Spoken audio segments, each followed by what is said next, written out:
Greetings, cozy knights. Lower your swords and rest by the fire. Tonight, we journey through the shadowed halls, moonlit alleyways, and blood-soaked sanctuaries of Oblivion's most dangerous guilds. The Brotherhoods of Blades, the wielders of magic, the masters of shadow, and the thieves who steal even from the gods themselves. Drop a comment below and tell me where you're listening from tonight and what games you want me to cover next, and subscribe if this helps you sleep. The Grey Fox who forgot his own name. The most iconic figure in all of Oblivion's underworld is a man who doesn't technically exist.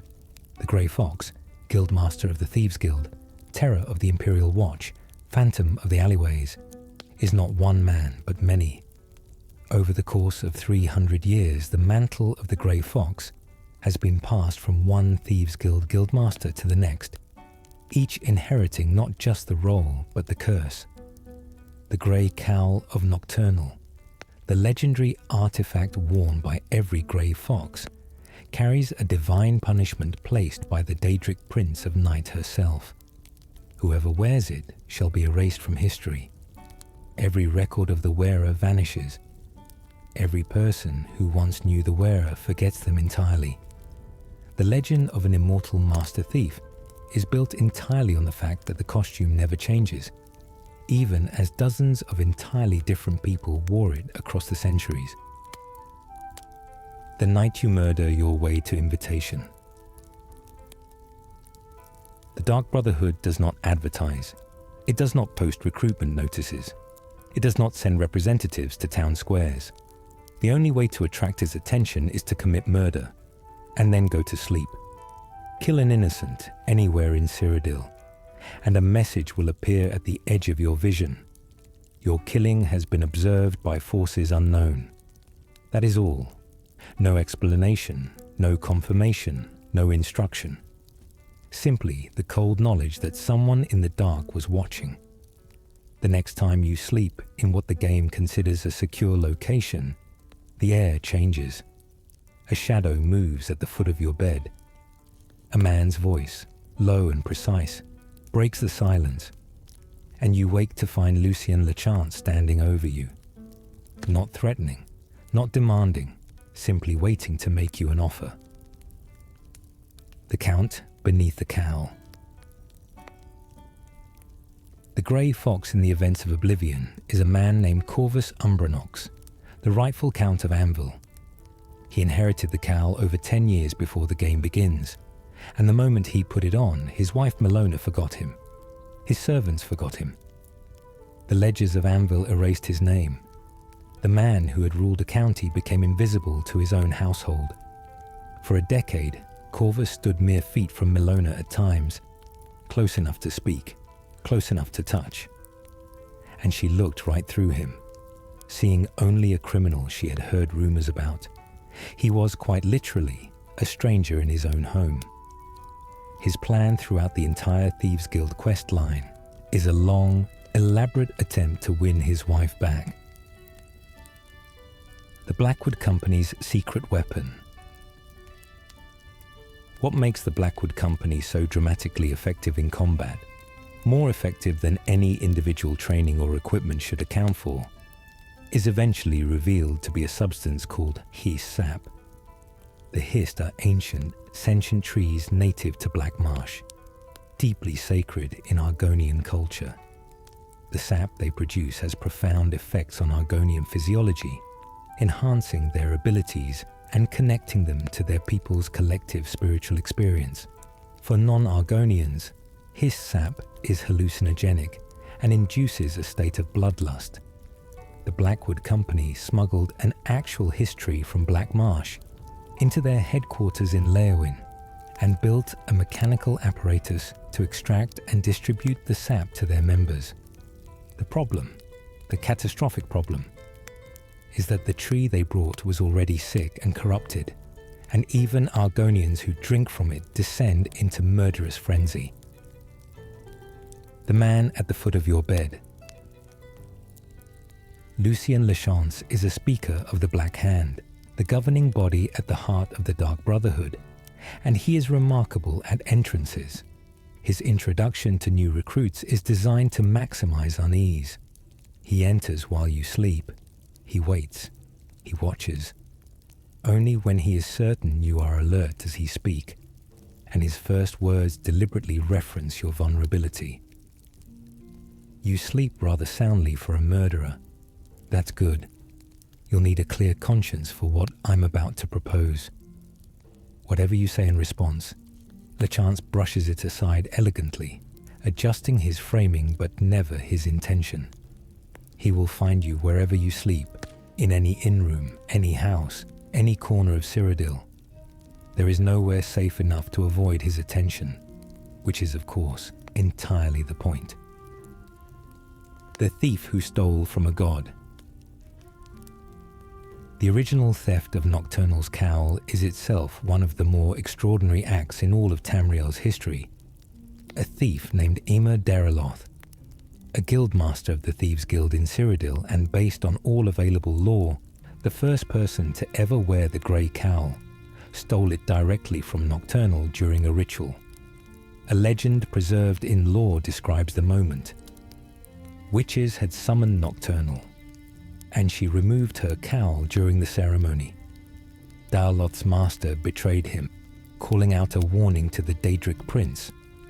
Nocturnal turned and began to strangle the young thief with her bare hands. But by then, the cowl had vanished. Someone took it in the chaos.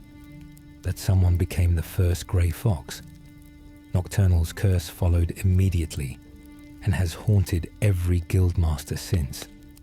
Emer Deraloth himself died shortly after stealing it, but another thief found the cowl, donned it, and unwittingly inherited both the identity and the punishment.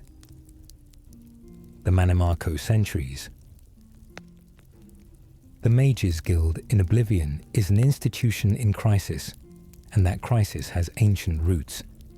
The wizard Mannimarco, known as the King of Worms, Lord of Necromancy, was once a fellow student alongside the guild's founder, Vanus Galerion, during their time in the Sigic Order on the Isle of Artaeum in the early Second Era.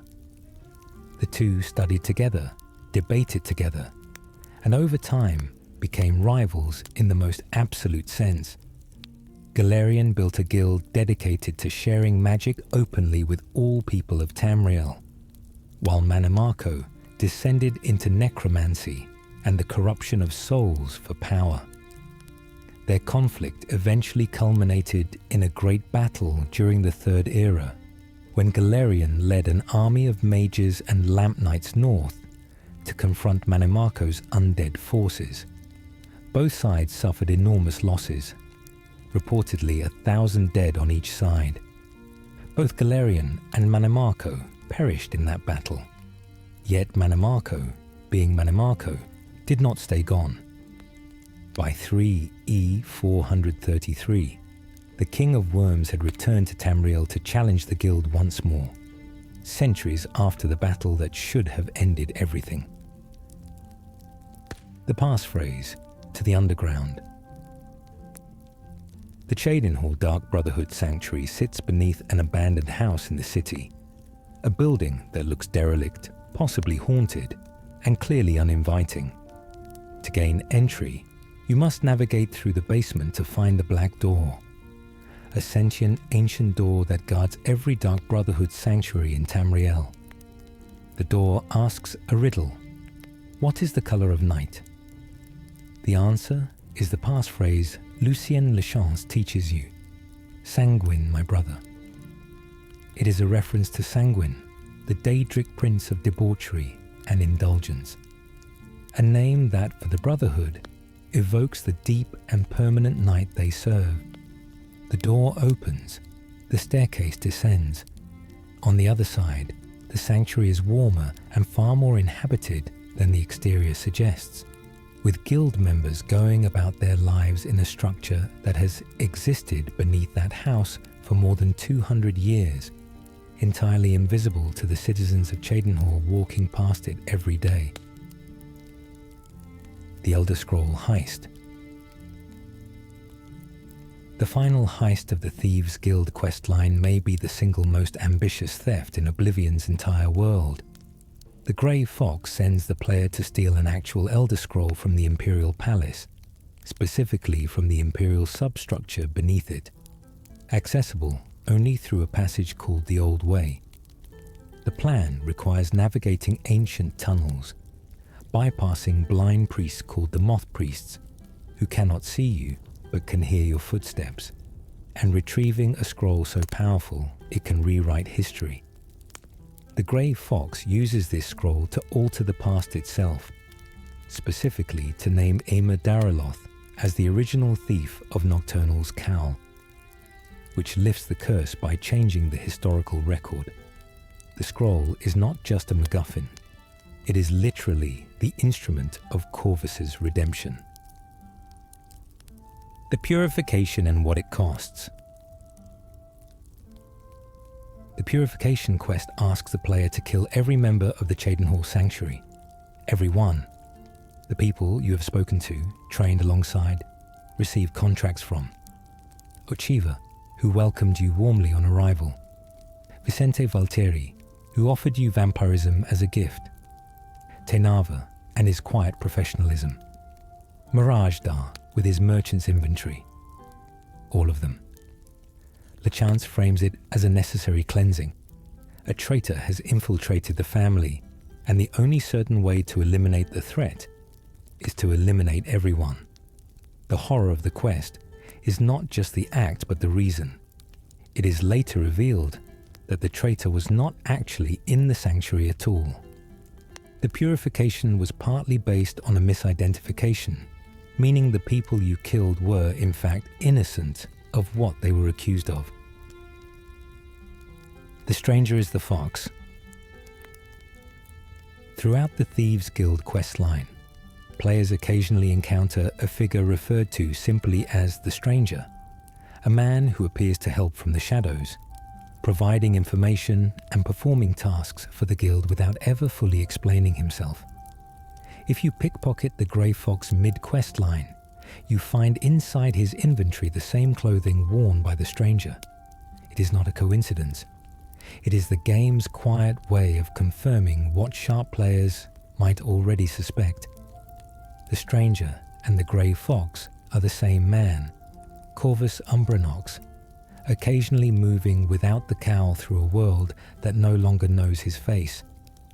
When you later confront the fox about a note connecting him to the stranger, he tells you directly, you have met him before, but the curse of the cowl reshapes your memory, turning one man into two. Travan's final sacrifice. The climax of the Mages Guild questline requires confronting Manimarco himself in Echo Cave. But to prepare the player for this confrontation, Archmage Hannibal Travan does something extraordinary. He uses his own soul to fill a colossal black soul gem, sacrificing himself entirely, surrendering his consciousness into an object so that the player might carry his power into the final battle. It is not framed dramatically in the game's dialogue. The player simply finds Travan dead in his quarters and searches his body for the gem. But the act itself, a man who spent years fighting against the practice of trapping human souls, choosing to trap his own soul to protect his guild, contains a kind of terrible poetry. Travan's greatest weapon against Manimarco ends up being the same act he spent his career trying to prevent. The traitor was never there.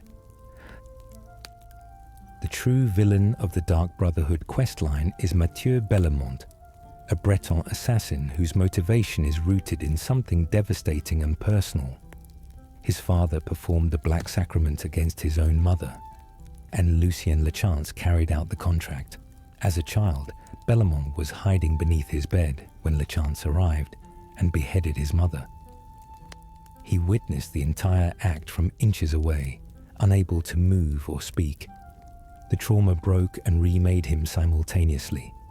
He joined the Brotherhood as a boy, worked his way up through the ranks over years with single-minded patience, eventually rising to serve as a silencer before being recommended by LeChance himself to serve another speaker. From that position within the Black Hand's inner circle, he began intercepting the dead drop messages between LeChance and the player, replacing legitimate orders with fabricated ones, causing the player to unknowingly advance Bellamont's personal vendetta, while the player believed they were serving the Brotherhood. The Sanctuary members died because of a lie told by someone who had spent his entire life climbing precisely far enough to be able to tell it. The Boots of Springheel Jack.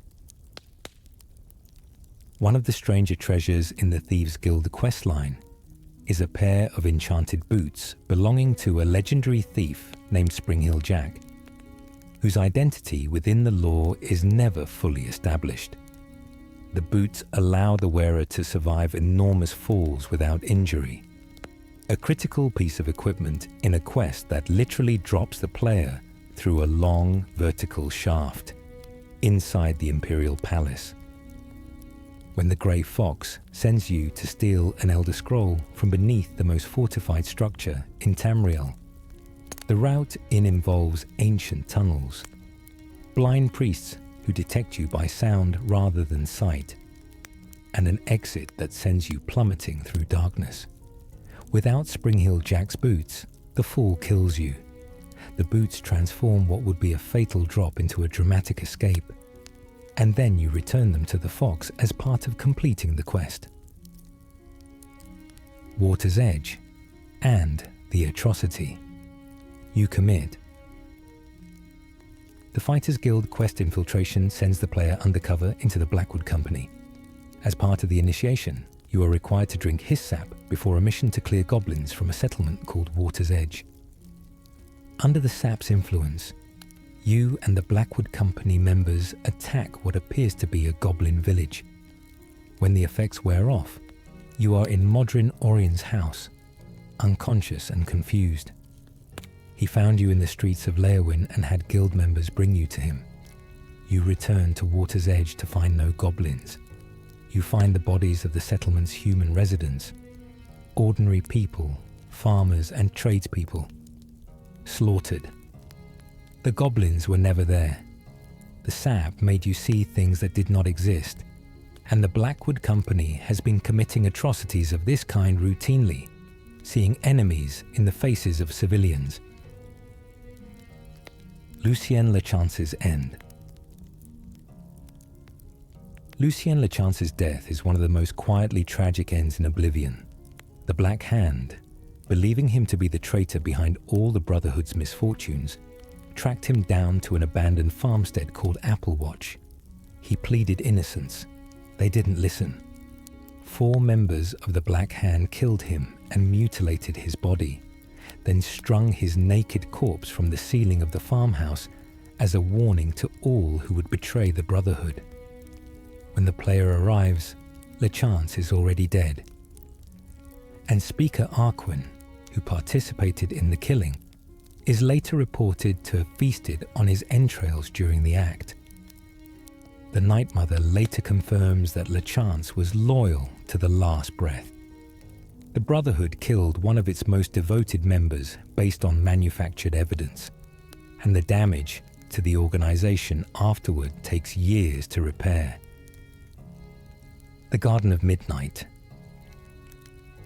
Joining the Thieves' Guild in Oblivion requires finding it first, and the guild does everything in its power to remain invisible.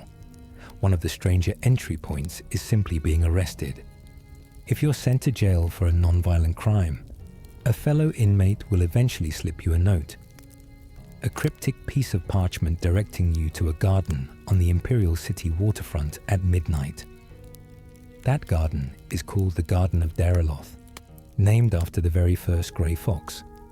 It is a quiet, shadowed patch of earth behind a wall in the waterfront district. At the stroke of midnight, figures begin to emerge from the dark. You are not the only one being recruited. You are being tested against other candidates, and only the first to deliver a stolen item will earn their place in the guild. the shadow scales of Black Marsh. One of the most unusual recruitment systems in all of Tamriel belongs to the Dark Brotherhood, and it begins at birth. Argonians born under the sign of the Shadow are identified as hatchlings and immediately given to the Brotherhood. They are raised from infancy as assassins, trained in stealth and the art of killing, and by the time they reach adulthood, membership in the Dark Brotherhood is not a choice they make. It is simply the only life they have ever known. These Argonians are called Shadow Scales, and they serve the Brotherhood as assassins in service to the Kingdom of Argonia simultaneously. Ochiva and Tainava in the Chedenhall Sanctuary are both Shadow Scales, trained from hatching by none other than Lucien Lechance himself, who raised them as his own in the truest sense the Brotherhood recognizes. Archmage, Trevens, Narrow. Election. Hannibal Traven, the Archmage of the Mages Guild during Oblivion's events, did not achieve his position easily. He was narrowly elected, a detail recorded in lore with notable care. When he assumed the role in 3 E431, 2 years before the main events of Oblivion, he immediately made sweeping changes. He tightened admission to the Arcane University and banned necromancy from the guild entirely. The result was immediate and severe. Half the Council of Mages resigned. An Orsimer Magister named Uliseta Grakog was forced to flee Orsinium for practicing necromancy. It is worth noting, as certain Mages Guild members themselves point out, that Traven was not actually introducing a new rule. The ban on necromancy had technically existed since the guild's founding. He was simply the first archmage in generations willing to actually enforce it. The race for a diary. The entrance test for the Thieves Guild is a competition, not a solo task. You and 2 others, Methridel, a wood elf who knows exactly where to go, and Amuse, a hapless Argonian who almost never wins, are sent to steal the diary of a man named Amantius Electus. The race begins the moment the Doyen stops talking. Methridel immediately sprints for the correct location, while you might still be finding your footing. The trick many players discover. Even if Methridel gets the diary first, you can pickpocket it off her before she turns it in. The competition doesn't end the moment someone takes the item. It ends the moment that item is delivered. And Amuse, poor Amuse, will show up again throughout the questline, reliably imprisoned in whatever dungeon or castle is least convenient for everyone. Vicente and the gift. He offers. Vicente Valtieri is a 300-year-old vampire who was infected while on an expedition to the ashlands of Vardenfell, in what is now Morrowind. For nearly a century after his infection, he hunted in secret before the Dark Brotherhood found him. And rather than viewing his vampirism as a complication, they welcomed it. Vicente eventually reached the rank of executioner, and to certain members he trusts, he offers his condition as a gift. Complete his assigned contract successfully, and he will make you a vampire. There is a note in his private quarters that reveals a peculiar weakness.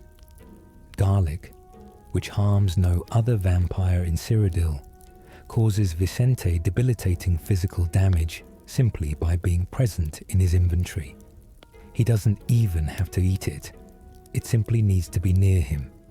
The Brotherhood's vampire has the most unique garlic allergy in Tamriel. The Watch Captain's obsession.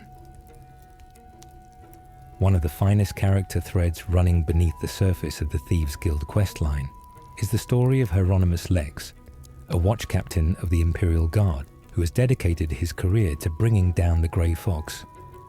Lex is not corrupt. He is not incompetent. He's utterly convinced, completely professional, and completely outmaneuvered at every turn.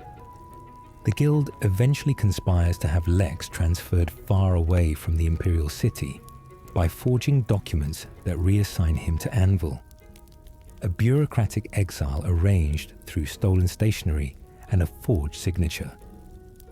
He leaves convinced he is being promoted. In truth, the Thieves Guild has simply decided that removing him from the board is easier than confronting him. His obsession with the Grey Fox outlives his ability to act on it. The 5 tenets and what breaks them. The Dark Brotherhood governs its members through 5 laws called the 5 tenets. Never dishonor the Night Mother. Never betray the Brotherhood or its secrets. Never disobey a superior's order. Never steal from a fellow member. Never kill a fellow member. Breaking any of these invokes the wrath of Sithis, and that is not a metaphor. A spectral entity actually appears and attacks you in your sleep if you violate the code. You get 2 chances. The 3rd violation results in permanent exile. What the game never explicitly explains is that 3 of the 5 tenets are functionally impossible to break through normal play. There is no conversation option that allows you to dishonor the Night Mother or betray the Brotherhood's secrets. The tenets that can be broken are the last 2, theft and murder among family members, which means the wrath of Sithis is, in practical terms, a punishment for disloyalty to individuals rather than ideology. The 3 laws of honorable thieves. The Thieves Guild operates by a code that would surprise most who assume all criminals are the same. There are only 3 rules. Never steal from another guild member, never kill anyone on a job, and never steal from the poor. That 3rd rule is particularly striking.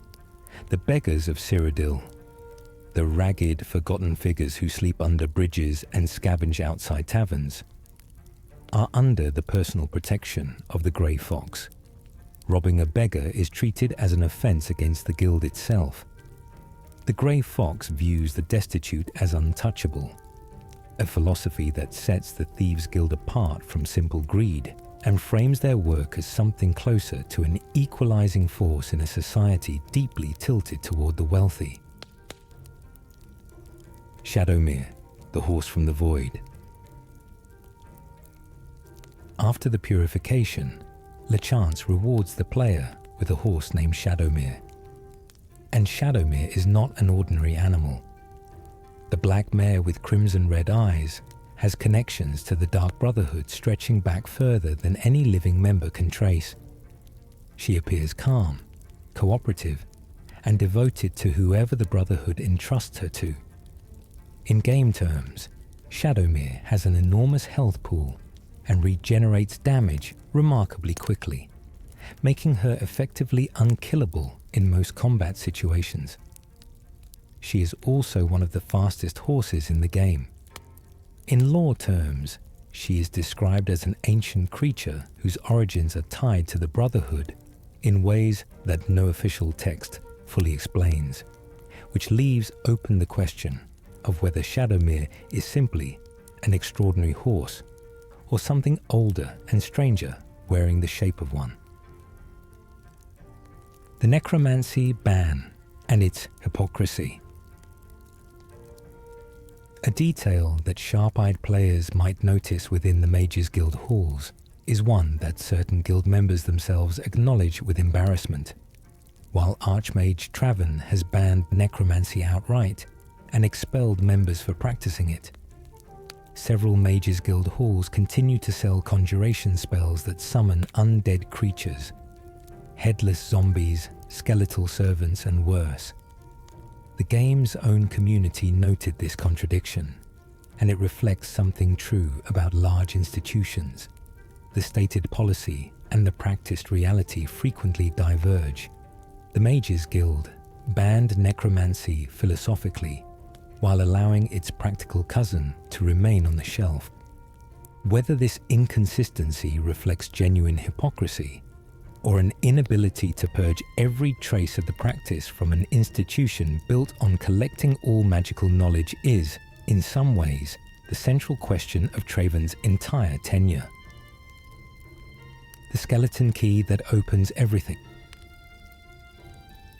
Among the unique rewards available through the Thieves Guild questline is the skeleton key, a Daedric artifact associated with Nocturnal that functions as an unbreakable lockpick. Most lockpicks in Oblivion snap under pressure. The skeleton key never does. It can open any lock, any container, any door, provided your skill and luck cooperate. For a Thieves Guild operative, it is not just a tool, but a statement of rank. The fact that Nocturnal, the same Daedric prince whose cowl curses every grey fox, also provides the guild's most prized lockpicking artifact, suggests a complicated relationship between the goddess of night and the thieves who operate under her sky. She curses their leaders and equips their best members. Whether this is amusement or affection on her part is left entirely unexplained. The Inn of Ill Omen. LeChance's first test for a prospective Brotherhood member involves travel to a small inn south of the Imperial City called the Inn of Ill Omen. The name is not subtle.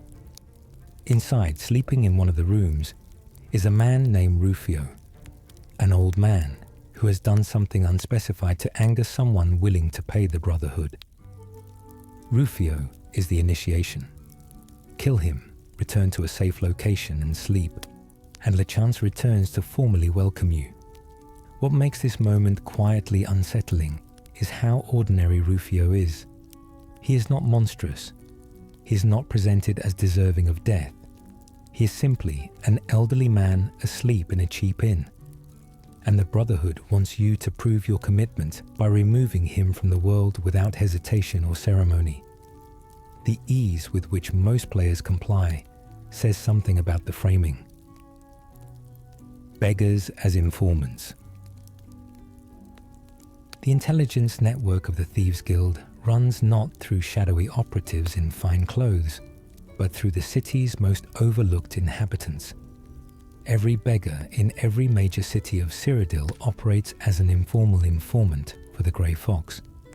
They sit in doorways, wait near wells, linger outside taverns, and they watch everything. When a Thieves Guild member needs information, they find a beggar, pay a small sum, and receive intelligence gathered from the kind of invisibility that only total poverty provides. No one watches the beggar. No one notices what the beggar sees. The guild has turned social marginalization into the most effective surveillance system in Cyrodiil, and the beggars receive the guild's protection in return. It is a partnership built on mutual overlooking. The silencer who cannot be expelled. Once Lucien LeChance elevates you to the rank of silencer, his personal assassin, something changes in your relationship to the Brotherhood's rules. You are permanently exempt from the 5 tenets. You cannot be expelled. You cannot invoke the wrath of Sithis no matter what you do. This immunity is granted through the Purification Quest, a moment so significant to the Brotherhood's hierarchy that surviving it places you above ordinary consequences. The Silencer's exemption reflects the Brotherhood's actual power structure. The rules exist for members who need to be managed, not for those who have already proven their total commitment through acts that most members would never be asked to perform. The sanctuary that has been there for centuries. Vicente Valtieri, the vampire assassin who greets you inside the Cheydinhal Sanctuary, mentions something in passing that most players likely absorb without registering its full weight. He has been a member of the Sanctuary for 200 years, and during that time the Sanctuary itself has existed in its current form for even longer than his membership. The building above it has been abandoned and unremarkable for as long as anyone in Cheydinhal can remember. 200 years of murders, contracts, rituals, and brotherhood politics have occurred beneath a house that the city's residents walk past and think nothing of. The sanctuary doesn't hide. It simply exists in the margins of normal attention, which is perhaps the most effective hiding strategy of all. The Doyen's Deal. One of the more practical and often overlooked benefits of Thieves Guild membership is the Doyen system. A Doyen is a lieutenant of the guild, essentially your immediate contact and fixer. Among their services, Doyens can erase your bounty entirely for half the normal cost, and they do it without confiscating your stolen goods. If you've accumulated a bounty of 200 gold through legitimate pickpocketing, a Doyen can make that bounty vanish for 100 coins, and you walk away with everything you took. The guards simply stop caring. This is framed in law as the guild's extensive network of bribed officials. Not magic, not murder, but money, specifically delivered to the right people through channels the guild has spent generations building and maintaining. Scartail and the Renegade. Tainava's optional side quest reveals a dark undercurrent of the Shadowscale program. An Argonian named Scartail was raised as a Shadowscale but fled the Brotherhood before his full service was completed. A desertion that the Brotherhood considers an unforgivable betrayal. Tainava asks the player to track Scartail to a southern swamp and kill him, bringing back his heart as proof of the act. What makes this quest quietly disturbing is that Scartail is hiding in a swamp, not waging any kind of campaign against the Brotherhood. He simply ran. He found a place to live quietly and tried to disappear. The Brotherhood does not permit this. To leave is to invite a contract on your own life, and no former member, no matter how minor, is allowed to simply walk away from the family. The fence hidden in Leowin's castle. Most fences in the Thieves Guild are hidden in the expected places, tucked into back rooms, reachable only through guild connections. But one of the more unusual fence locations involves Leowin's castle itself. To progress through the quest line and retrieve a ring for the Grey Fox, players must infiltrate the private chambers of the Count and Countess of Leowin. Deep in the castle's basement is a hollow barrel with a lever inside it. Pull that lever and a hidden passage opens in the wall. The passage winds through the castle's most secure areas, bypassing guards entirely, eventually depositing you inside the private quarters. It is one of multiple hidden passages in Leowin's castle, and one of many secret doors scattered throughout Cyrodiil's noble residences that suggest the guild has been mapping aristocratic homes for centuries. The bonus contracts and their dark rewards. Several Dark Brotherhood contracts in Oblivion include optional bonus objectives, specific methods of execution that, if completed, earn the player additional rewards. Kill a target using only their own stuffed animal trophy mounted on a wall, and you receive an exceptional item. Kill a target in a specific room using a specific method. These bonus objectives represent the Brotherhood's commitment to theatrical assassination. The idea that merely killing is not the fullest expression of their craft. The method matters. The story the kill tells matters. In the Brotherhood's worldview, an assassination is a performance, and the most accomplished performers are those who can honor unusual requests while leaving no trace of either themselves or the contract that ordered the death. The Thieves Guild headquarters. That wasn't. Before the events of Oblivion, the Thieves Guild had no proper headquarters accessible to its members, an unusual state for a large criminal organization. Part of the consequence of the Grey Cow's curse was that Derilov's house in the Imperial City waterfront which should have served as the guild's home, was sealed off and inaccessible as a direct result of the curse erasing Dareloth's name and history. The guild therefore operated through scattered safe houses and meeting points, relying on the beggar network and the Doyen system to maintain cohesion. Part of what breaking the curse accomplished, through the Elder Scrolls' rewriting of history, was restoring Dareloth's house to the guild, making it accessible and recognized as the guild hall it always should have been. This retroactive gift to the organization represents Corvus's parting act as Grey Fox, not just reclaiming his own name, but giving the guild back something the curse had quietly stolen from it across 3 centuries. To request the services of the Dark Brotherhood, a person must perform a ritual called the Black Sacrament. The ritual requires a heart, a skull, bones, flesh, and petals of nightshade, arranged within a circle of candles. Using a nightshade-rubbed dagger, the supplicant stabs the assembled materials while whispering, sweet mother, send your child unto me, for the sins of the unworthy must be baptized in blood and fear."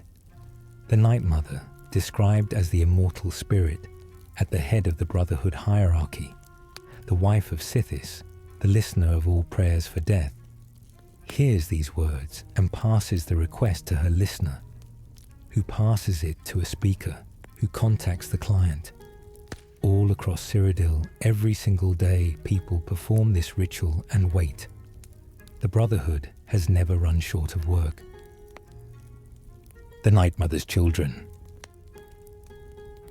Lore surrounding the Night Mother contains one of the darkest origin stories in all of Elder Scrolls mythology.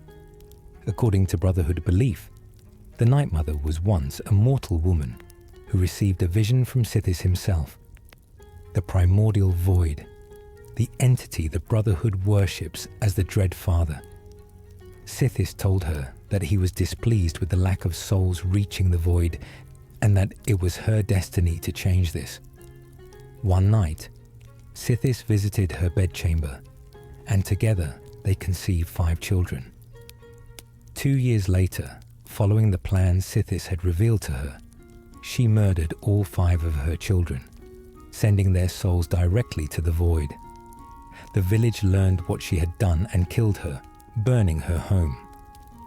30 years later, a man heard her voice and founded the Dark Brotherhood in her name. The Wrath of Sithis. When a Brotherhood member breaks the 5 tenets, they don't simply receive a warning or a fine. The Wrath of Sithis, a spectral entity, attacks them in their sleep. Whether this spirit is actually sent by Sithis, or is a mechanism the Brotherhood uses to enforce discipline, is never confirmed in any text. The Brotherhood acknowledges that even internally, the nature of Sithis remains deeply uncertain. Whether Sithis is a deity, a force, a state of being, or a concept given shape by enough people believing in it hard enough. Vicente tells the player directly, Sithis is the darkness of time immemorial. He is no Daedra, and dwells not in the realm of oblivion. No, Sithis is something altogether different. The wrath that enforces the tenets exists either because Sithis commands it, or because the Brotherhood has made it exist through collective belief. Fort Farragut and the respawning apples. Lucien Lachance's personal residence is Fort Farragut, an abandoned ruin east of Cheydinhal. The fort is guarded by undead, patrolled by traps, and entirely uninviting, which is precisely why Lachance chose it. Inside his private chamber is a barrel with a very hard lock.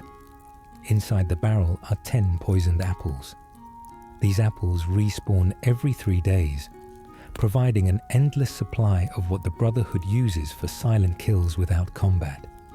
The poisoned apple, when placed in a target's food supply or pickpocketed into their inventory, kills them hours later with no connection to the person who placed it. No bounty, no witnesses. The target simply eats breakfast and dies. LeChance's personal stockpile of these apples represents a quiet acknowledgement that even the Brotherhood's most direct approach sometimes requires subtlety. The secret door inside a hollow tree.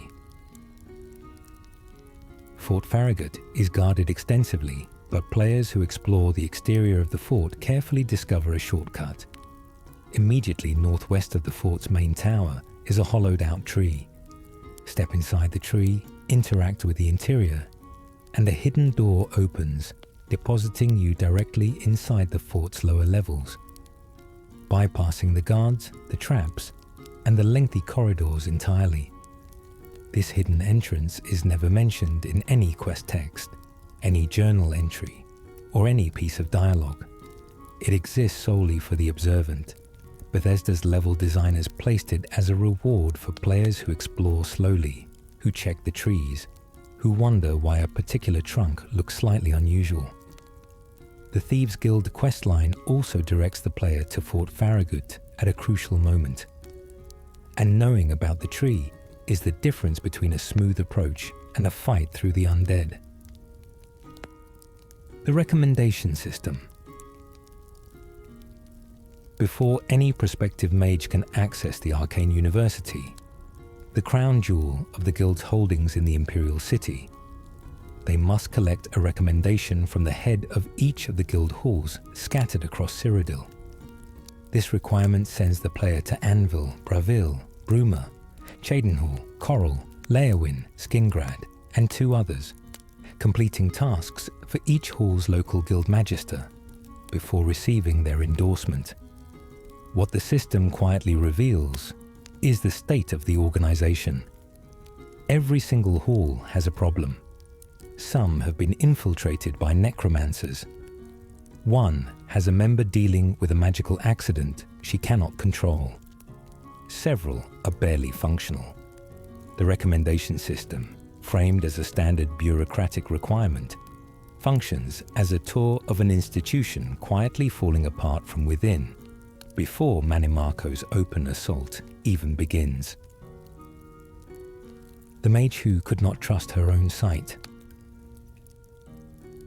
At the Leowin Mages Guild, the player meets Degale, an Ultima mage who serves as the hall's Archmagister, despite being plagued by visions so intense and uncontrollable that she can barely maintain coherent conversation.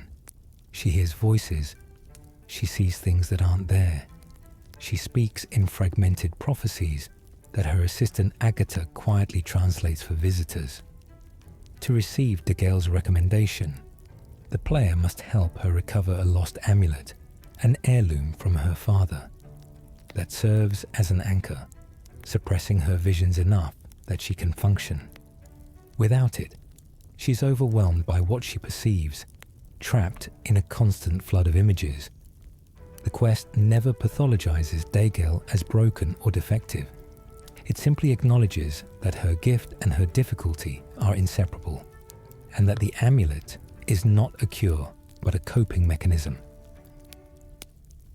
Vatican's ancient inscription.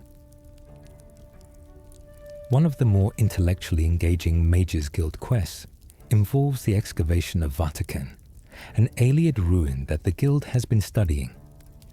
A researcher named Scalil has found an inscription in the ancient Ayleid language that activates a mechanism when the correct spells are cast in sequence, but no one in the party can figure out the combination. The player must research the inscription, consult books, speak with experts, and work out that the solution requires casting spells of alternating opposing schools of magic in a specific sequence: fire, cold, damage, fortify magic, before the mechanism will respond. It is a puzzle that rewards players who actually engage with the lore texts rather than simply attacking or ignoring them, and one of the few moments in Oblivion where the academic side of the Mages Guild feels genuinely alive. The Black Soul Gems and their horror. Standard soul gems in Oblivion can trap the souls of animals and creatures. Black soul gems can trap the souls of humans and elves, sentient beings who, in the lore of the Elder Scrolls, have souls of a fundamentally different and more significant nature. The Necromancer's Moon is a Mages Guild quest dedicated to discovering how black soul gems are created at specific altars during specific celestial alignments. An ordinary grand soul gem placed in the altar can be converted into a black soul gem capable of capturing human souls.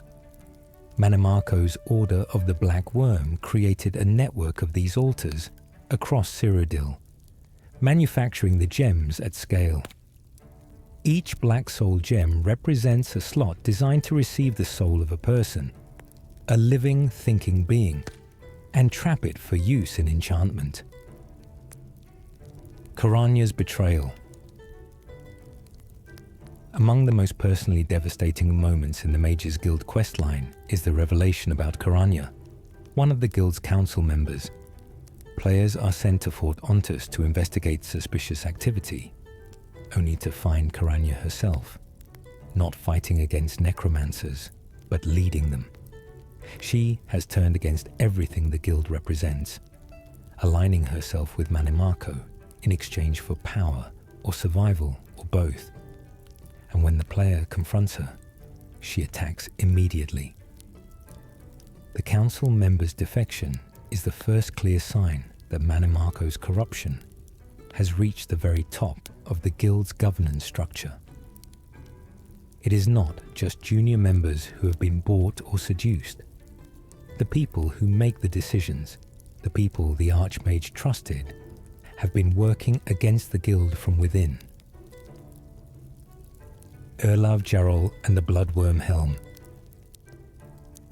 Two powerful artifacts tied to necromantic magic have been stolen by Guild council members.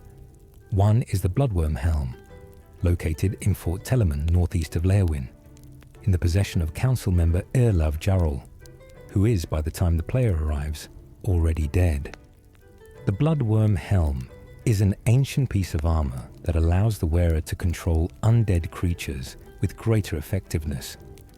Its location in a fort full of hostile necromancers by the time of the player's arrival suggests that Jarol was in over his head when he aligned with Manimarco's forces.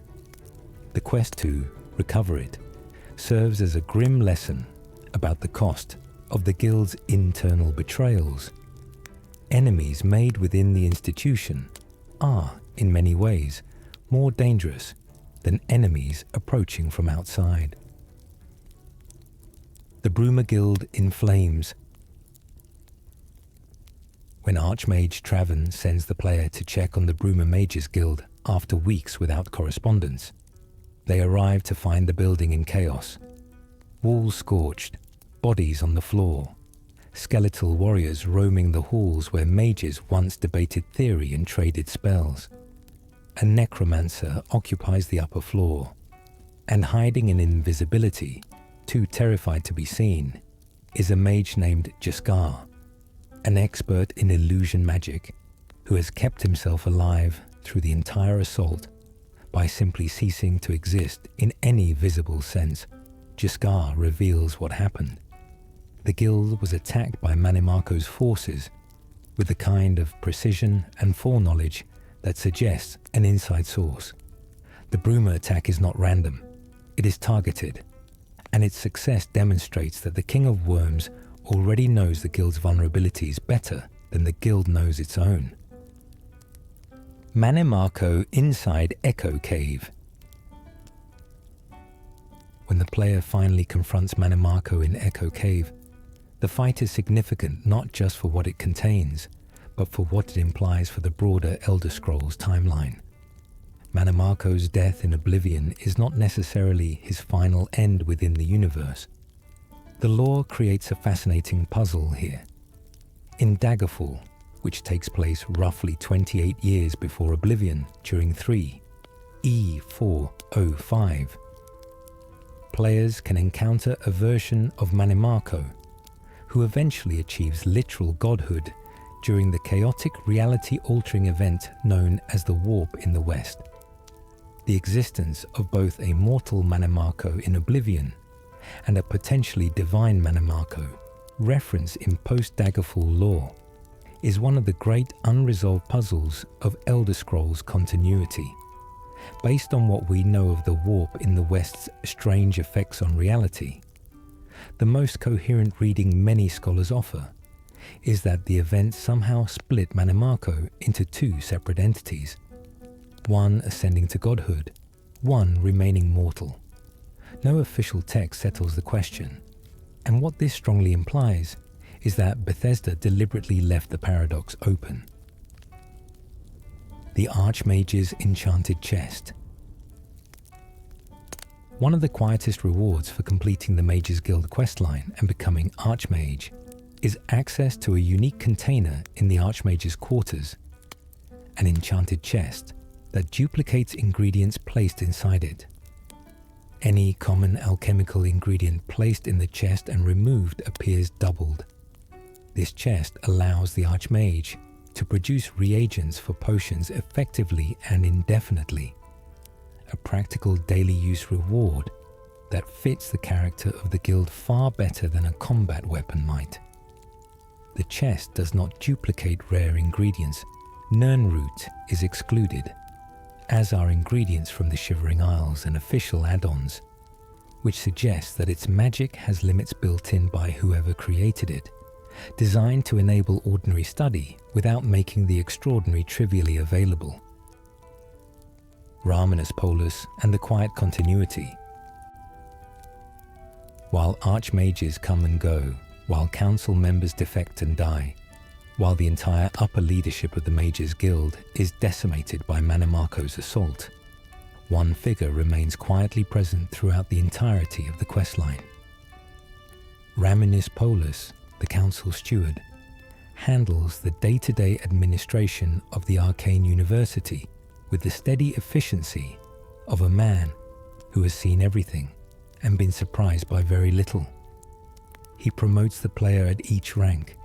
He explains requirements. He processes paperwork. After Traven's death and the player's ascension to Archmage, Raminus continues in his role without ceremony or complaint. In a questline defined by dramatic betrayals and existential crises, Raminus's low-key competence is quietly remarkable. The institution survives as much because of him as it does because of any hero's valor. The Fighters Guild's ruling family. The Fighters Guild of Cyrodiil is not a democracy and not a meritocracy in any pure sense. It is run, at the time of Oblivion, by the Daunton family. Velena Daunton holds the title of Guildmaster, and based on the way the Guild's veteran members speak of her authority, as established and unquestioned, it could reasonably be inferred that the Dauntons have held the position for some time. Her son Vitellus was among 15 guild members who died on a failed mission against the bandit Azani Blackheart, and her second son Varanus will also die before the questline concludes.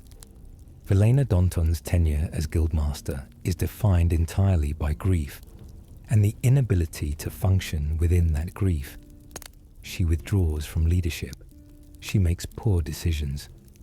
She allows the guild to drift while the Blackwood Company steals its contracts. Her arc is not a story of a powerful guildmaster challenged by external enemies. It is a story of a mother watching her children die and losing herself in the aftermath. Modrin Orin, the man actually running things. Because Velena Daunton has effectively stopped functioning as a leader, the practical management of the Fighters Guild falls to her champion, Modrin Orin. Orin is demoted mid-questline when Varanus Daunton dies at Forsaken Mine. Velena blames Orin for sending her last son into the field against her wishes, and strips him of his rank in grief and fury. Despite this demotion, he continues to operate as the guild's real decision-maker from his private cabin in Coral, gathering intelligence, planning infiltrations, and personally accompanying the player into dangerous situations, all of it conducted quietly off the books. His passion project, when the questline concludes and the player becomes Guildmaster, is painting. He carefully depicts the interrogation of Ajum Kajin from memory, in a style that is enthusiastic if not technically accomplished. The most relentlessly practical man in the guild, the one who held everything together through its worst crisis, chooses to spend his retirement making art. The Blackwood Company's origin. The Blackwood Company, the mercenary organization that serves as the Fighters Guild's primary antagonist in Oblivion, traces its roots to failure. A group of former Imperial soldiers was deployed to retake territory in Black Marsh that had been lost to the Empire. They failed. Unable to return in defeat, they settled in Leowyn and continued doing what they knew, fighting for pay. The company's name comes from both the Blackwood Forest region of southern Cyrodiil and, according to one source inside the company, the Thogat, a word from Khajiiti tradition meaning charcoal warriors. The Blackwood Company positioned itself as a more flexible, less principled alternative to the Fighters Guild. No code of ethics, no screening process, no moral restrictions on contracts. For a while, this made them extraordinarily successful. Ajum Kajin's final choice. Before the Water's Edge infiltration, the player and Modrin Orin captured a high-ranking Blackwood Company member named Ajum Kajin for interrogation. Orin's methods of persuasion are not gentle, and Ajum Kajin does eventually break, but not in the way either expected. Rather than reveal the company's secret, Ajum Kajin equips an enchanted ring called the Blackwood Ring of Silence and uses it to kill himself instantly. The ring, created specifically for this purpose, suggests the company anticipated capture and prepared countermeasures against intelligence extraction. Ajum Kajin's suicide under interrogation is not a moment of madness, but of discipline. Someone within the Blackwood Company valued the secret of the Hiss Sap highly enough to design a way for its members to die before telling it. The history that had to be destroyed.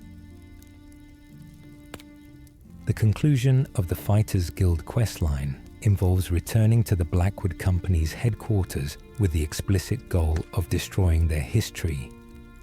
The plant, an ancient sentient organism that in its native environment would be revered and protected by the Argonian people, has been torn from Black Marsh, contaminated, enslaved to a mechanical extraction device, and used to fuel atrocities for years. Destroying it requires sabotaging the steam-powered mechanism that extracts and distributes the sap, setting fire to both the tree and its processed output. The quest never pauses to acknowledge the tragedy of what the tree itself represents, a living thing of cultural significance reduced to a tool for violence. Only afterward, with the company dismantled and Velena Daunton retired, does the guild return to some approximation of itself. The Guildmaster's chest in Coral. Upon reaching the rank of Master in the Fighters Guild, the player gains access to a chest in the Coral Guild Hall that provides a monthly stipend of gold and items. This chest, the Guildmaster's chest, refreshes periodically, providing a passive income stream that requires no quests, no contracts, and no combat. It is simply there, waiting. The chest represents one of several ways Oblivion quietly rewards patient players who have reached the top of a guild's hierarchy, providing ongoing material benefit, rather than treating the questline's conclusion as the end of the relationship. For the Fighters Guild specifically, the chest mirrors the organization's practical nature. The reward for achieving the highest rank is not a magical artifact, but a steady flow of professional compensation. The Blackwood Company's Nirn route. Among the details hidden in the Blackwood Company Hall in Leowyn is something that has nothing to do with the guild's sinister operations. Nirn route, a rare alchemical ingredient that chimes distinctly when approached. Nirnroot grows almost exclusively near water, and finding it in unexpected indoor locations is always notable. There are actually 2 Nirnroot plants inside the Blackwood Company Hall. One in a plant pot on the mezzanine of the 2nd floor, and one in Jeetam Z's private room. Their presence has no explanation. The Blackwood Company Hall is one of the last places most players would search for a rare alchemical ingredient. Whether this represents carelessness by the game's designers or a deliberate detail suggesting that even the Blackwood Company has someone with an interest in alchemy is never addressed. The Blackwood Company Hall's missing dog, buried in the game files for Oblivion, is an unused NPC intended to inhabit the Blackwood Company Hall. A dog named Steel Fang. The files are complete. Steel Fang has a name, ownership assignment to the company, and all the data needed to function in the game. But Steel Fang never appears in the final release. The developers at Bethesda included the company's dog in the design documents and left him coded but undeployed, essentially a ghost in the data waiting for a version of the game that never shipped. The unofficial Oblivion patch, a fan-created modification that corrects hundreds of the game's bugs and oversights, adds Steel Fang back to the Hall as the developers intended, quietly giving the Blackwood Company the dog their designers always meant them to have. The hierarchy of the Black Hand. The Dark Brotherhood's governing structure is more formal than most players realize.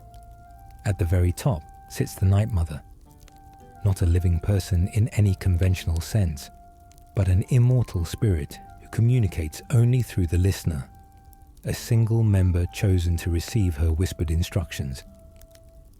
Below the Night Mother are 4 speakers, each overseeing one of the Brotherhood's sanctuaries scattered across Cyrodiil. Each speaker maintains a personal silencer, a trusted assassin who carries out special assignments outside the normal contract system. Below the speakers are the sanctuary members themselves, ranked from murderer up through slayer, eliminator, assassin, and executioner. The executioner rank exists officially, but is never attainable by the player.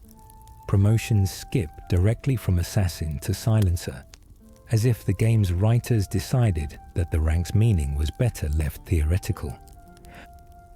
The 4 sanctuaries of Cyrodiil. The Cheydinhal Sanctuary is the only one the player can ever enter, but the Dark Brotherhood maintains at least 4 sanctuaries across Cyrodiil.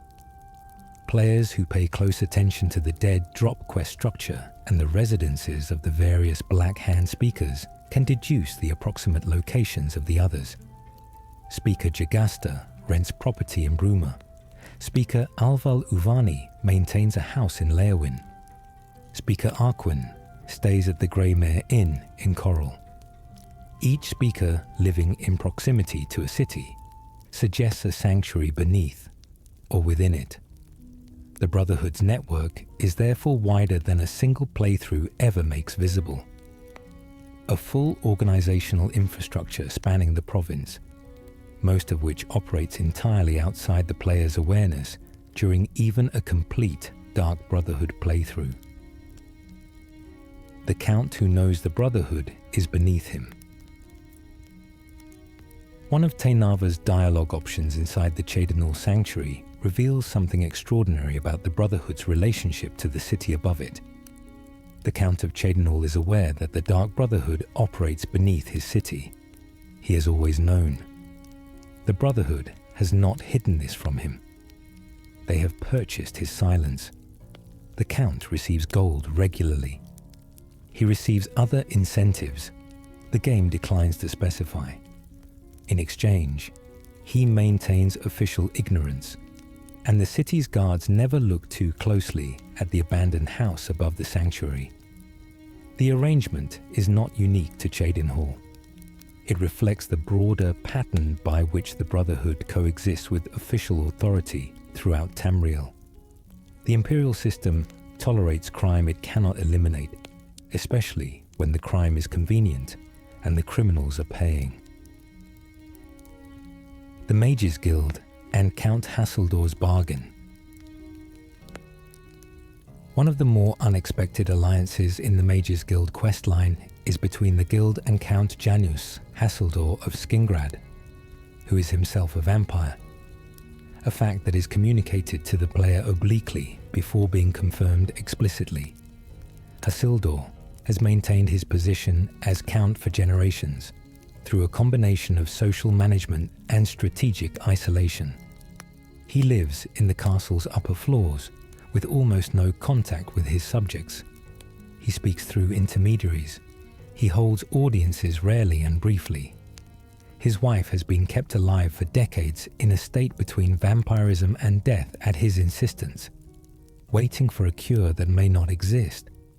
When he agrees to provide the Mages Guild with intelligence about Manimarco, his motivation is neither loyalty to the guild nor opposition to necromancy. It is the simple pragmatism of someone who has learned over centuries to make alliances based on benefit rather than principle. The mysterious benefactor of the Thieves Guild. The Grey Fox is described throughout the game as a figure who has existed for over 300 years. Citizens in the Imperial City, guards, beggars, and scholars all treat the Grey Fox as a single individual who has been active since before anyone living can remember. The reality that the Grey Fox is a succession of different people, each inheriting the curse along with the cowl, is known only to the innermost circles of the Thieves Guild. What this means in practice is that the Grey Fox's reputation has been built and rebuilt across multiple lifetimes, each wearer adding to the legend without the public ever realizing the legend has had different authors. The persona has become more real than any of the individuals who inhabited it. The Grey Fox is, in a meaningful sense, a character that outlived every person who ever played the role. The Garden of Deraloths. True name. The meeting place where new Thieves Guild recruits are tested, the small, quiet garden in the waterfront district of the Imperial City, carries the name of the guild's early guildmaster. The garden bears Daraloth's name, and given that it has served as the guild's gathering point since long before the events of Oblivion, the most natural reading is that Daraloth himself designated it as the Thieves Guild's meeting point in Cyrodiil, setting a tradition that every subsequent guildmaster honored. The garden has been used generation after generation for the same purpose.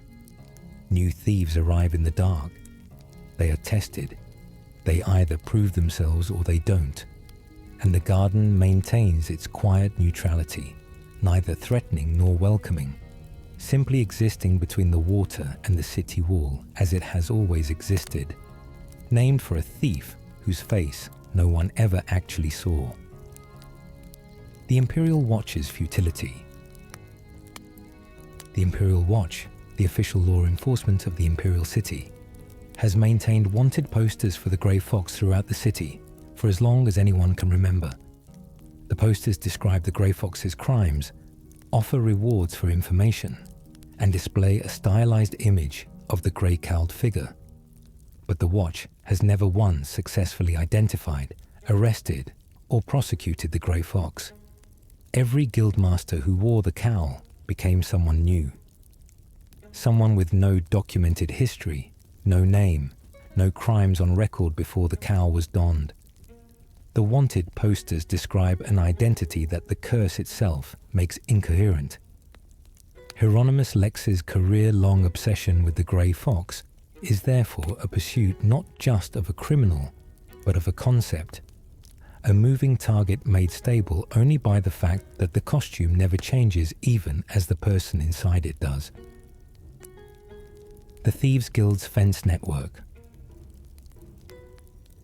The fences who buy stolen goods for Thieves Guild members are not a static resource. They are unlocked progressively as the player rises through the guild's ranks. Each fence becomes available only after selling a specified total amount to the previous one, creating an economy within the criminal economy. The fences vary in the gold they carry and the value of what they'll accept, meaning that as a player's thieving career advances, the guild's network of buyers becomes more capable of absorbing the scale of what they're taking. The system reflects the guild's philosophy of measured trust. A new member doesn't get access to the organization's highest level connections immediately, but earns them through demonstrated reliability. The fences themselves are scattered across Cyrodiil, tucked into unexpected corners of various cities, accessible only to those who know where and who to ask. The Whodunit quest Perfect Isolation. Among the most celebrated Dark Brotherhood contracts in Oblivion is Whodunit, which places the player inside a manor called Summit Mist in Skingrad, with 5 guests who have gathered for a party they believe is celebratory. None of them know that they have all been contracted for death. None of them know the player is the assassin. The player must eliminate all 5 guests without any surviving witness being able to identify them. An elegant puzzle of timing, movement, and manipulation. The guests can be driven to paranoia. They can be turned against each other. Individual guests can be isolated and killed privately, while others are occupied. The quest has become legendary among Oblivion fans specifically because it works on multiple levels, as an assassination puzzle, as a dark comedy of escalating suspicion, and as a showcase for how the Dark Brotherhood at its best turns killing into craft. Permanent retirement, the Adamus Philida contract.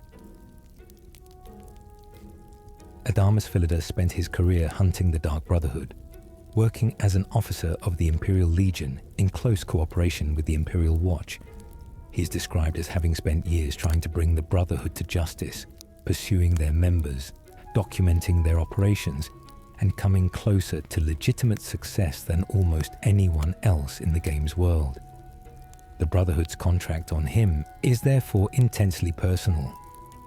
Not just a job, but a message. The bonus objective for his assassination requires the player to take a personal trophy from his body. The Brotherhood is not simply removing a threat. They are making a statement to every other official in Tamriel who might consider dedicating their career to the same pursuit. Philida is supposed to be frightening. The way he dies is supposed to be more frightening still. The sanctioned assassins and the rogue ones. The Dark Brotherhood's relationship to the Morag Tong, the ancient guild of assassins from Morrowind, is one of hostility rooted in history.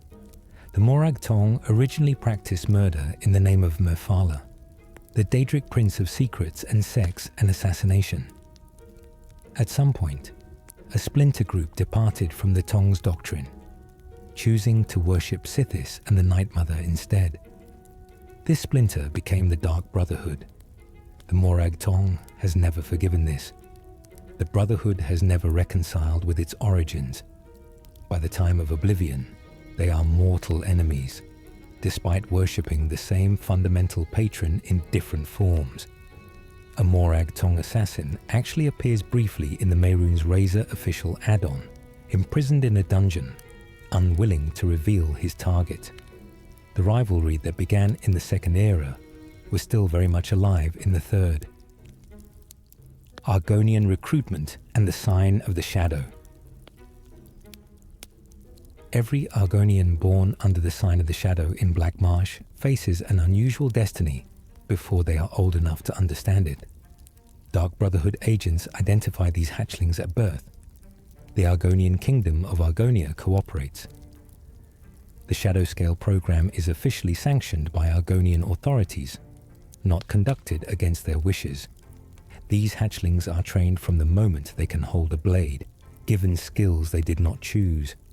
embedded in an organization whose philosophy they absorb before they develop any independent worldview. By the time shadow scales reach adulthood, they are among the Brotherhood's most technically capable members. They also have no frame of reference for any other existence. The Brotherhood did not recruit them, it created them. The Night Mother's location. For most of the Dark Brotherhood questline, the Night Mother is an abstract presence, a voice, a title, a theological concept. The listener hears her. Contracts flow from her wishes. She's invoked constantly, but she exists physically somewhere. Near the end of the Dark Brotherhood questline, the player is directed to the Night Mother's actual crypt, located in Braville, near the statue called the Lucky Old Lady. Below the city, in chambers beneath the streets, the Night Mother's physical remains are kept, a preserved corpse, ancient and still, that communicates through the listener alone. When you finally stand in the presence of what the Brotherhood has worshipped as its spiritual foundation, the effect is exactly as designed. The gap between the institution's grand mythology and the cold physicality of what it actually is becomes suddenly, uncomfortably visible. The Blade of Woe and who carries it? Lucien Lachance carries a unique weapon called the Blade of Woe, a dagger unlike any other obtainable item in the game outside of specific circumstances. Under normal play, acquiring the Blade of Woe requires completing the entire Dark Brotherhood questline to its conclusion.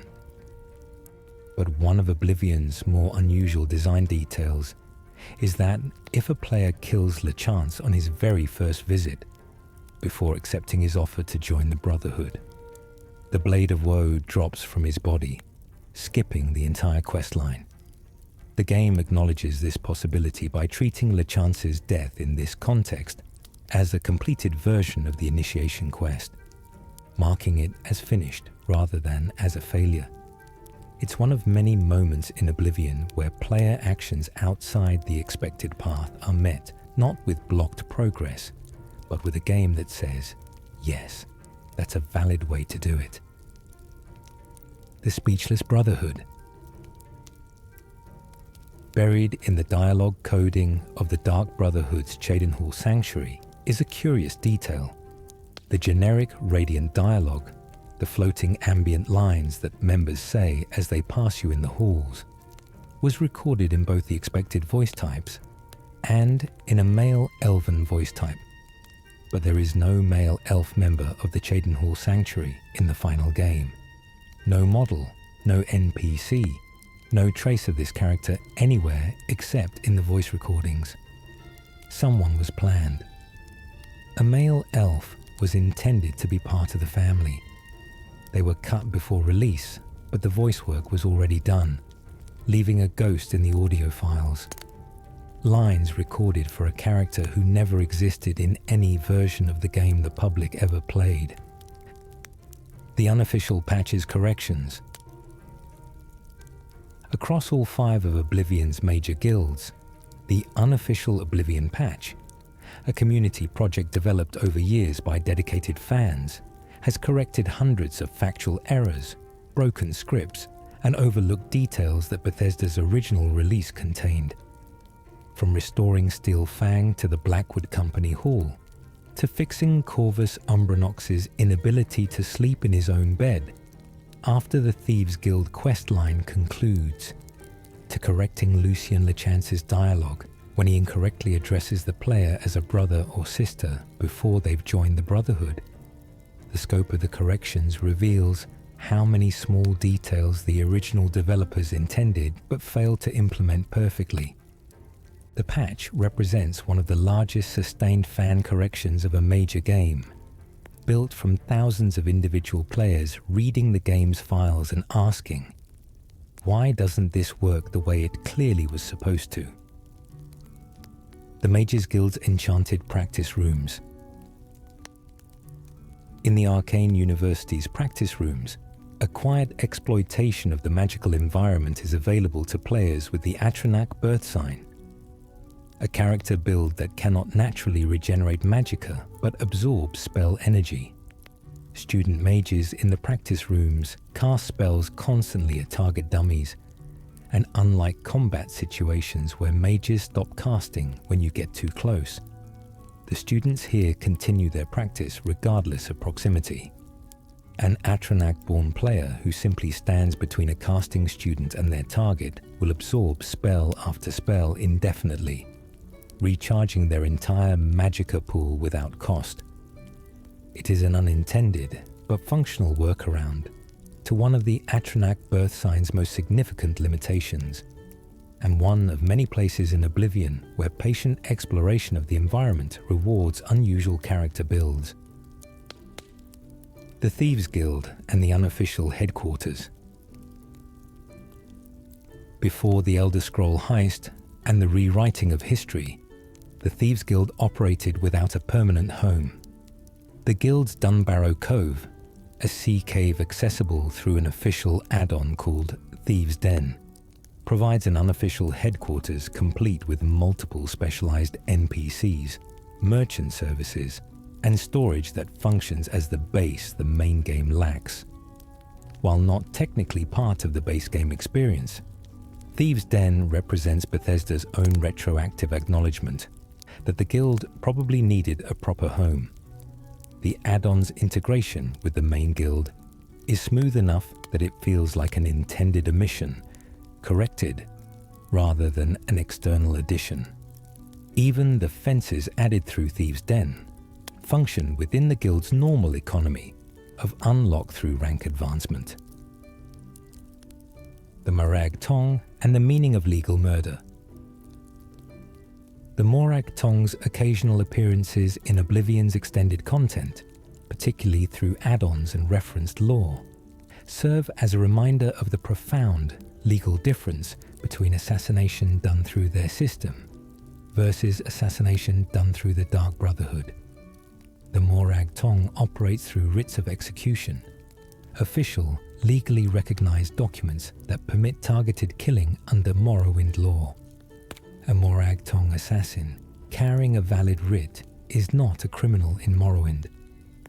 They are an officer of a recognized institution performing a sanctioned service. The Dark Brotherhood does none of this. Every contract the Brotherhood accepts is entirely outside the law, in every province, without exception.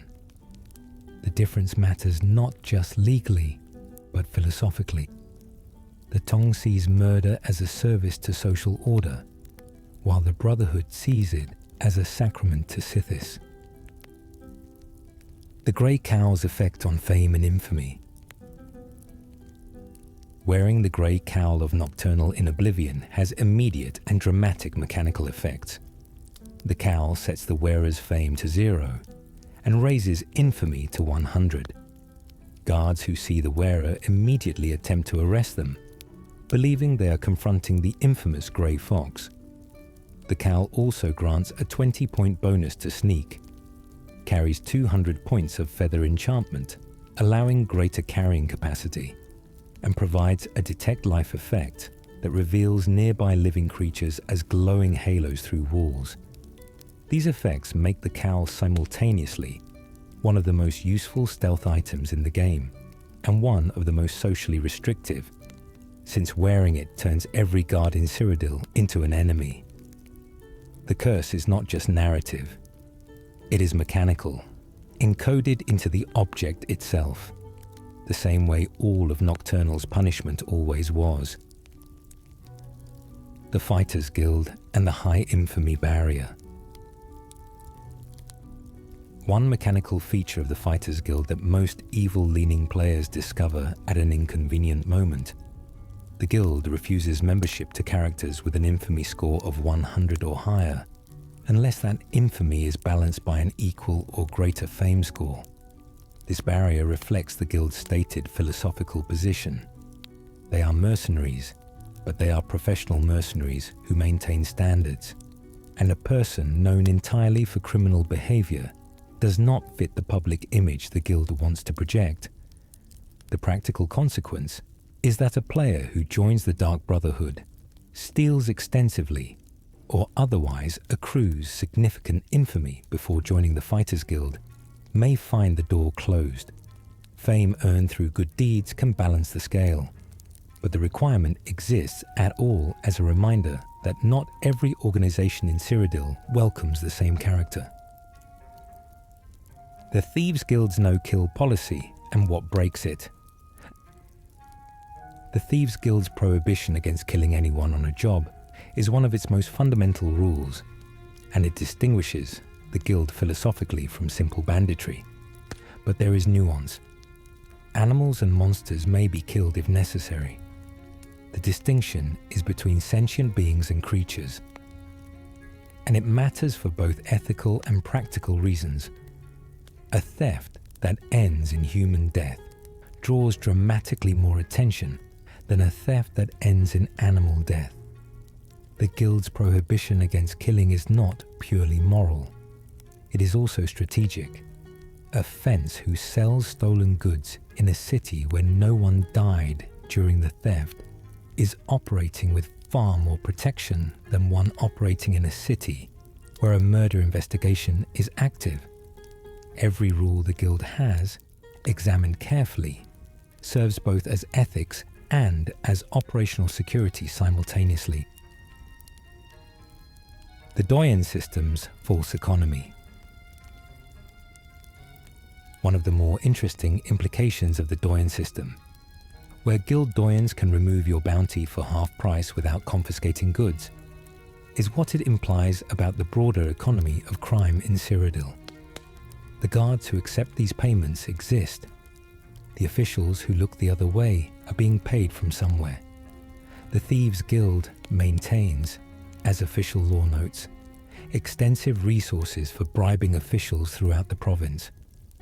The whole apparatus of law enforcement in Cyrodiil is therefore not a fixed thing, but a negotiable one, where the definition of criminal is partly determined by who is paying whom. The Fighters Guild deals with this corruption from the other side. Their contracts exist partly because the official apparatus cannot or will not handle certain problems, and private solutions require no negotiations with law enforcement at all. Manimarco and the Galerian rivalry. Revisited. The ancient rivalry between Vanus Galerian, founder of the Mages Guild, and Manimarco, the King of Worms, is documented across multiple in-game texts and referenced throughout the Mages Guild questline. But what the game reveals more subtly is the nature of what they were actually competing over. Galerian believed magic should be organized, shared, and made available to all people of Tamriel through an institution.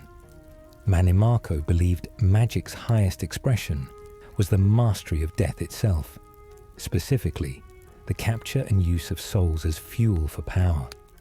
Both men were extraordinary. Both men built lasting legacies. The guild has endured. The Order of the Black Worm has endured. Centuries after their original conflict, their philosophical disagreement is still being fought in the streets and dungeons of Cyrodiil, with neither side having definitively resolved anything. The Cheydinhal Sanctuary's 200 years.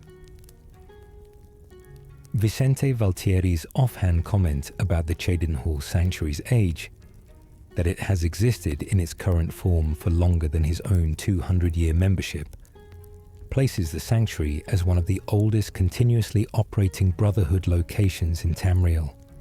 At minimum, the sanctuary beneath that abandoned house in Cheydinhal has been active since before the year 3, E233. It existed through the conquest of Tiber Septim's descendants. It existed through wars, plagues, political upheavals, and the ordinary chaos of 2 centuries of imperial history. The people of Cheydinhal above it have changed entirely. Multiple generations born, lived, and died without ever knowing that a den of professional killers operated in silent permanence beneath their city streets, untouched by any of the history happening above them. The listener's power and solitude. The rank of listener, the highest position available to the player in the Dark Brotherhood questline, is one of the loneliest in the entire organization. The listener receives the Night Mother's orders directly, hearing her whisper in a way no one else can. They are at the top of the hierarchy and simultaneously cut off from ordinary Brotherhood social life by the nature of their role. After completing the quest line, the player as listener can recruit one of the Brotherhood's murderers as a companion, a useful but oddly reduced reward for achieving the organization's highest rank. The Night Mother calls, the listener answers, and between calls, the most powerful figure in the Brotherhood exists in a peculiar isolation, belonging entirely to an entity that communicates only in whispers and only when the time is exactly right. The Dark Brotherhood murders that follow you. After completing the Dark Brotherhood questline, the game doesn't simply end the player's relationship with the organization. The Night Mother can be spoken to at any time through her crypt in Breville, and she will provide the player with ongoing contracts, an endless supply of names and targets accessible through the Whispers of Death quest, which technically never concludes. The game intends for this to be open-ended, allowing the player's life as the listener to continue indefinitely, taking contracts as the Night Mother delivers them. It is one of Oblivion's cleaner post-questline mechanics. The organization continues to function, the player's role within it continues to have meaning, and the world of Cyrodiil continues to contain people who have performed the Black Sacrament and are waiting somewhere to receive what they asked for. Maglia and the question of loyalty.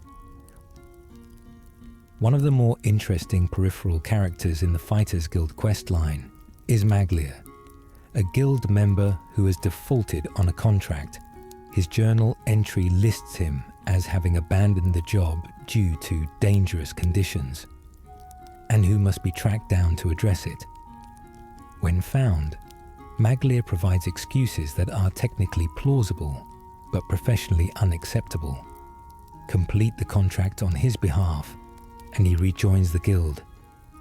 But later in the questline, Maglia actually defects to the Blackwood Company, attracted by better pay, less rigorous standards, and the freedom to take more lucrative jobs without ethical limitations.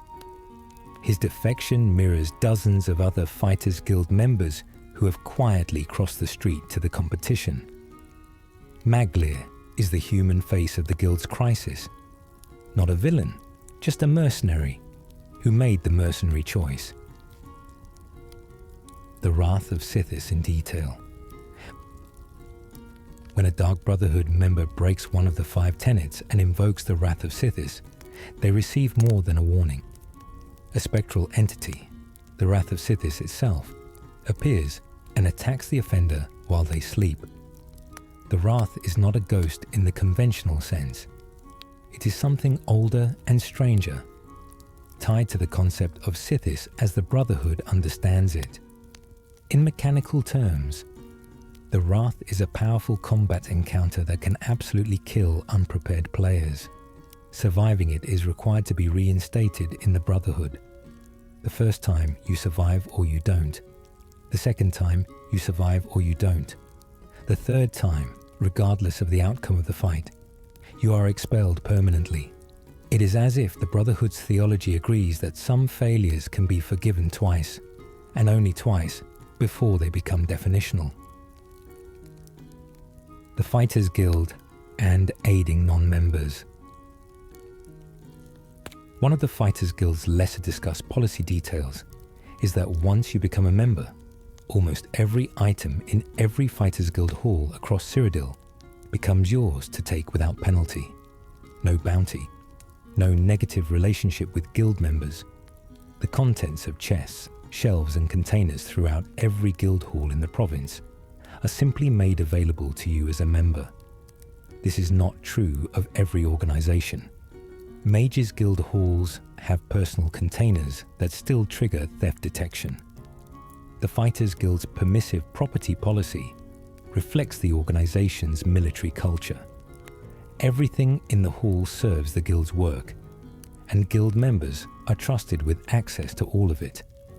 Whether this was an intentional design decision or a side effect of how the faction permissions were coded is one of those questions Oblivion never fully answers. The Thieves Guild and the Fences who know too much. The fence network of the Thieves Guild requires its members to handle goods that have sometimes come from extremely high-profile sources, including, by the end of the questline, an Elder Scroll. The Fences are therefore not just buyers of household items and pocket watches. They are receivers of state treasures, personal documents of noble families, and artifacts of historical significance. Each fence who purchases these items becomes a keeper of extraordinary secrets. They know where certain things came from, who stole them, and where they went. The guild maintains its silence through a combination of professional culture and mutual interest. Everyone in the chain has too much to lose from any part of the operation going public. It is the same logic that keeps the Count of Cheydinhal quiet about the sanctuary below him, applied at smaller scale throughout the entire province. The book Manimarco, King of Worms. Inside the Arcane University, in a display case in the library area, sits a copy of a book titled Manimarco, King of Worms, by an author named Horacles. The book is a verse biography of Manimarco, documenting his history, his rivalry with Galerion, and his eventual apotheosis. It is an alchemy skill book. Reading it advances your alchemy skill. What makes its placement notable is the display case it occupies. It is presented as an artifact of study in the institution dedicated to opposing everything Manimarco represents. The Mages Guild collects and preserves knowledge about its own nemesis with the same care it applies to everything else. The book exists not as endorsement, but as documentation, which says something about an organization that genuinely believes all knowledge has value, even when that knowledge concerns those working to destroy you. The Arcane University's portal system. The Arcane University in the Imperial City uses an internal portal network to connect its various buildings. The Chironasium, the Lustratorium, the Praxographical Center, and the Archmage's Tower can all be reached through glowing portals that teleport occupants instantly between structures. For players accustomed to the physical architecture of the rest of Cyrodiil, these portals feel almost anachronistic, a glimpse of what the Mages Guild is capable of when they apply their knowledge practically. The portals also serve a subtle narrative function.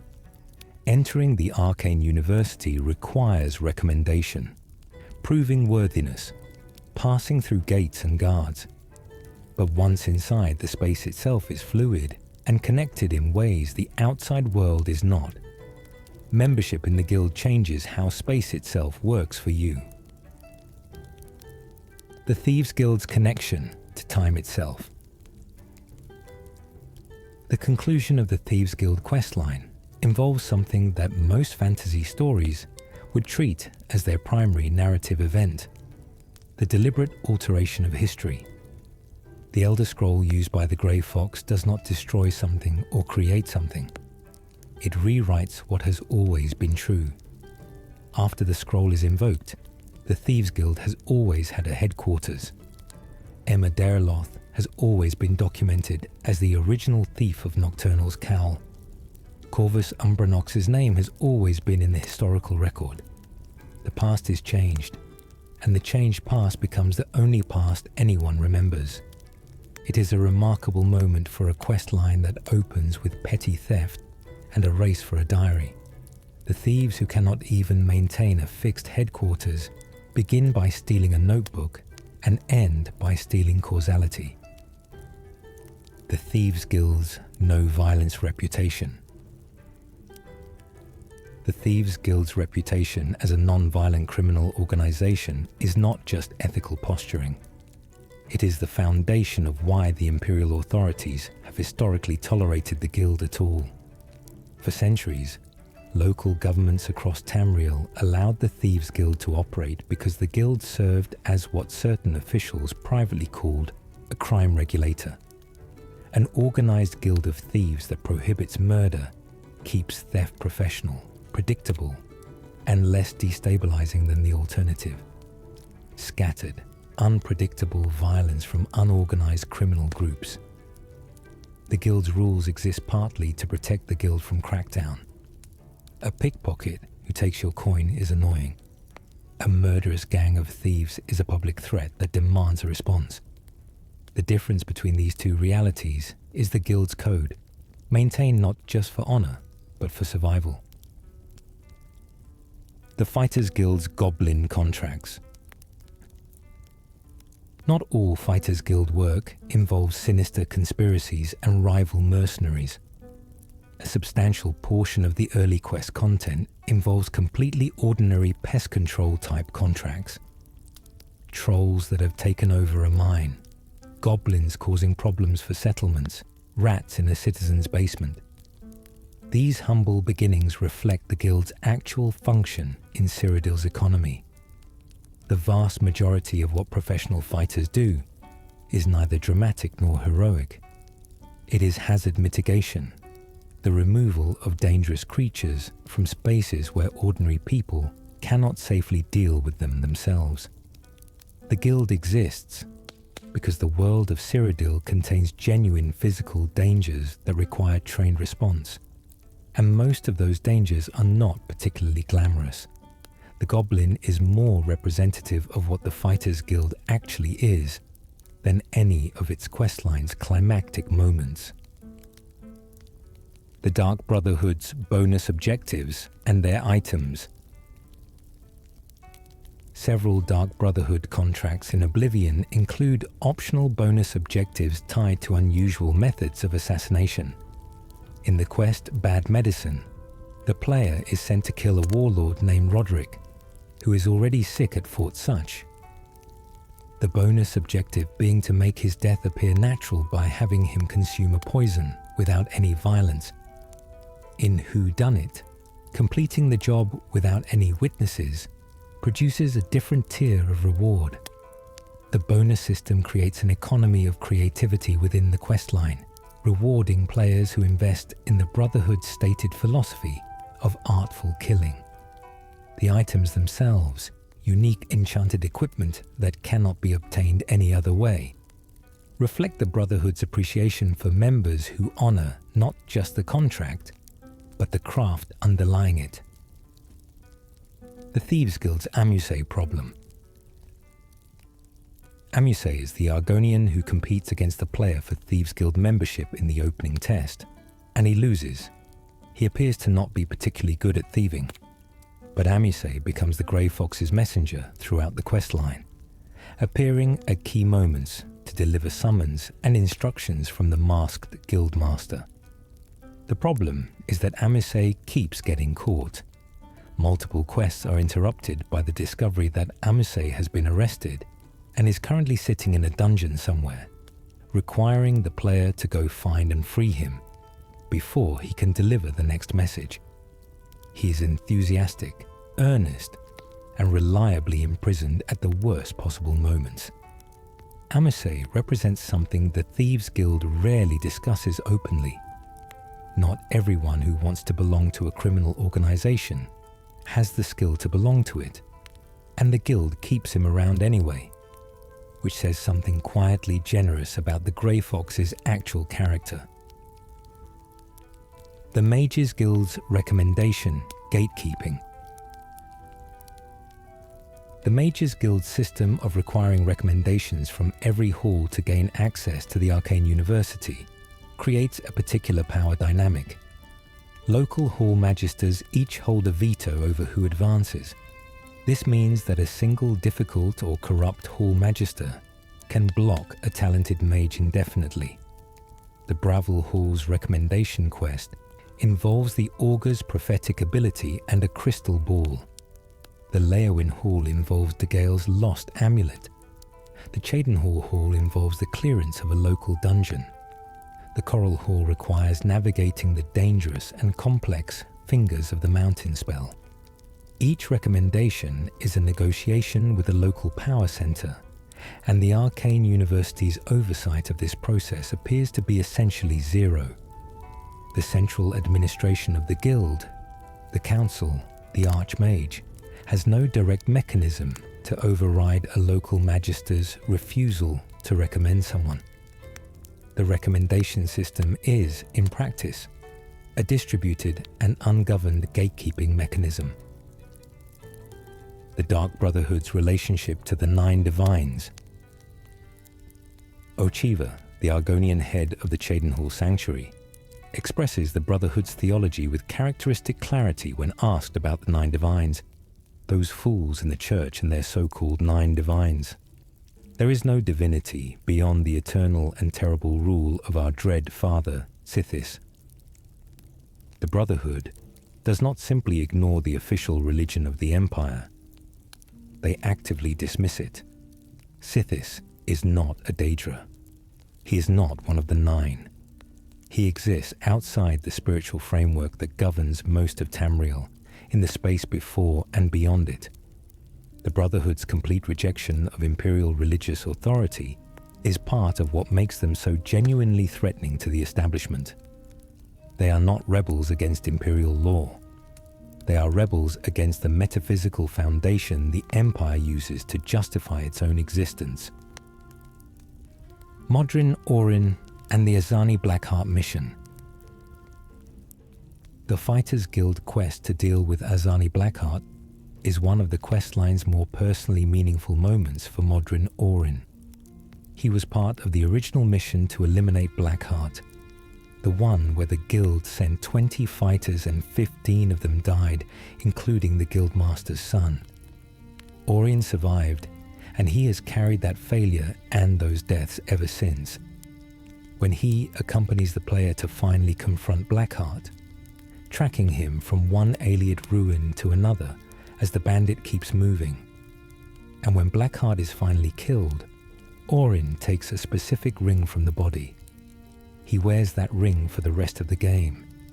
It is never explained what the ring means to him, but he keeps it always. And the weight of what it represents, the closing of a chapter that cost the guild enormously, sits on his finger without comment in every subsequent scene. The Fighters Guild and Morrowind's corruption. The Fighters Guild's history is not without its own moral failures. In Morrowind, before the events of Oblivion, the Fighters Guild was partially corrupted by the Commoner Tong, a criminal organization that used the guild to pursue the Thieves Guild on their behalf. Various historical accounts exist of this corruption, and the Fighters Guild's current structure in Oblivion partly reflects reforms made in the aftermath of that period. The Guild's commitment to its charter, its stated rules about only taking legitimate contracts, maintaining professional standards, screening members, is partly a response to the memory of what happened when those standards were abandoned. Velena Donton's rigidity in insisting on proper guild procedure, even as the Blackwood Company steals their contracts, is perhaps the overcorrection of an institution that knows what the alternative looks like. The Mages Guild's alchemical resources. One of the more practical day-to-day benefits of Mages Guild membership is access to alchemical merchants and ingredients throughout the guild halls. Julian Fannis in the Arcane University is one of the best alchemy merchants in the game, consistently stocked with 15 units of common ingredients that reset regularly. For a player who relies on alchemy for potions and combat preparation, the guild's resource network is as valuable as any spell it teaches. The guild's dual mandate, the collection and distribution of magical knowledge, extends to the physical resources of magic practice, and members in good standing benefit from the accumulated purchasing power and sourcing relationships the guild has built over its centuries of operation. An archmage who wants reagents can find them quickly. A common citizen trying to source the same ingredients has no such network. The Shadow Scale's double loyalty. The Shadow Scale program represents one of the few instances where two major power structures in Tamriel cooperate openly in the training and deployment of assassins. The Dark Brotherhood provides the training, the philosophy, and the organizational home. The Kingdom of Black Marsh provides the hatchlings and benefits from having skilled assassins available for state use. An adult Shadow Scale serves both simultaneously. They are Dark Brotherhood members and agents of Argonia at the same time. Their loyalties layered in a way that most Brotherhood members would find uncomfortable. It raises questions that the game never fully addresses. What happens when the Night Mother's contract and Argonia's needs conflict? Who does the Shadow Scale serve when both callers ring at once? Tenava and Ochiva's presence in the Cheydinhal Sanctuary, years after their training, suggests the Brotherhood eventually became primary, but the tension is never named. The Dark Brotherhood's theatrical sensibility. There is something almost performative about the way the Dark Brotherhood presents itself to new recruits. The appearance of Lucien Lechance at the foot of the bed while you sleep, the passphrase at the door, the shrouded armor presented as a first gift, the sanctuary itself, warm and well-appointed beneath an abandoned house. The Brotherhood is not simply organized, it is designed to impress. Every element of the initial experience is calculated to convey the message that you have found something real and powerful and ancient, and that joining it means becoming part of something that operates by a completely different set of rules than the world above. The theatrical presentation is as much a recruitment tool as any contract. The Brotherhood understands that people who commit murder for hire are attracted not just by money, but by belonging to something that transforms the meaning of what they do. The Mages Guild's ruined council. By the time the main Mages Guild questline concludes, the Council of Mages has been decimated. Of the 5 Archmagisters who constituted the council alongside Traven, only Romanus Polus survives untainted. Karanya defected to Manamarco and was killed. Irlav Jarol died in possession of the Bloodworm Helm. The Necromancer's assault on the Bruma Guild killed additional members. Traven sacrificed himself. The institution the player eventually leads as Archmage is therefore not the full-strength Mages Guild of previous years, but a significantly depleted organization, working to rebuild from catastrophic losses. The questline doesn't paper over this damage. Raminus acknowledges it, and the sparse population of the Arcane University in the aftermath reflects it. Winning the war against Manamarco cost the guild more than it gained. The Blackwood Company's fearless reputation. One of the key advantages the Blackwood Company held over the Fighters Guild in the competition for contracts was reputation for effectiveness, specifically the reputation for completing dangerous jobs the guild refused to take. Citizens and merchants who needed something handled were increasingly choosing the Blackwood Company, not because they were cheaper, but because they were willing. The guild's code of ethics required turning down contracts that involved illegal activity, civilian harm, or actions their charter prohibited. The company had no such limitations. This made the Blackwood Company attractive to clients with morally compromised needs, which was a significant portion of the high-paying contract market.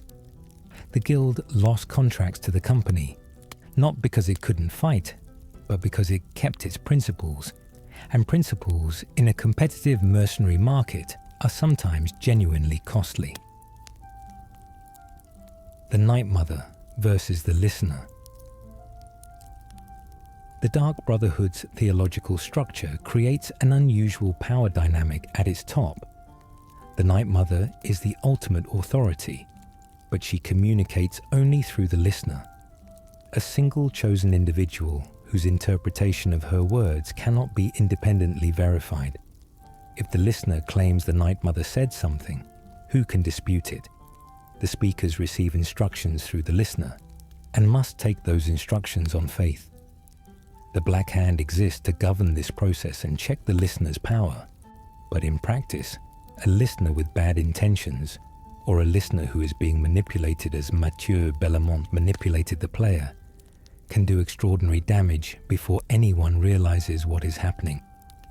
The entire traitor arc of the Dark Brotherhood questline is possible precisely because the Brotherhood's chain of command depends on unverifiable communications from a source no one else can access directly.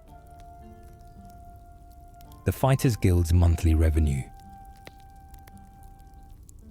One of the least discussed features of reaching Guildmaster rank in the Fighters Guild is the ongoing passive income the position generates.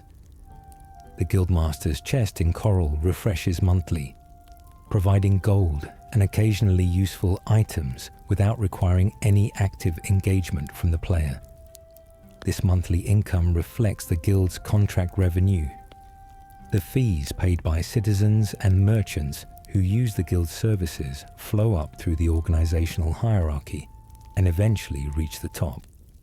In practical gameplay terms, it is a modest reward, but as a piece of world building, it suggests that the Fighters Guild in Cyrodiil is actually a profitable business, one that generates enough reliable revenue to provide its leader with meaningful passive income, even during the relative quiet of the questline's aftermath. The Dark Brotherhood Sanctuary's library.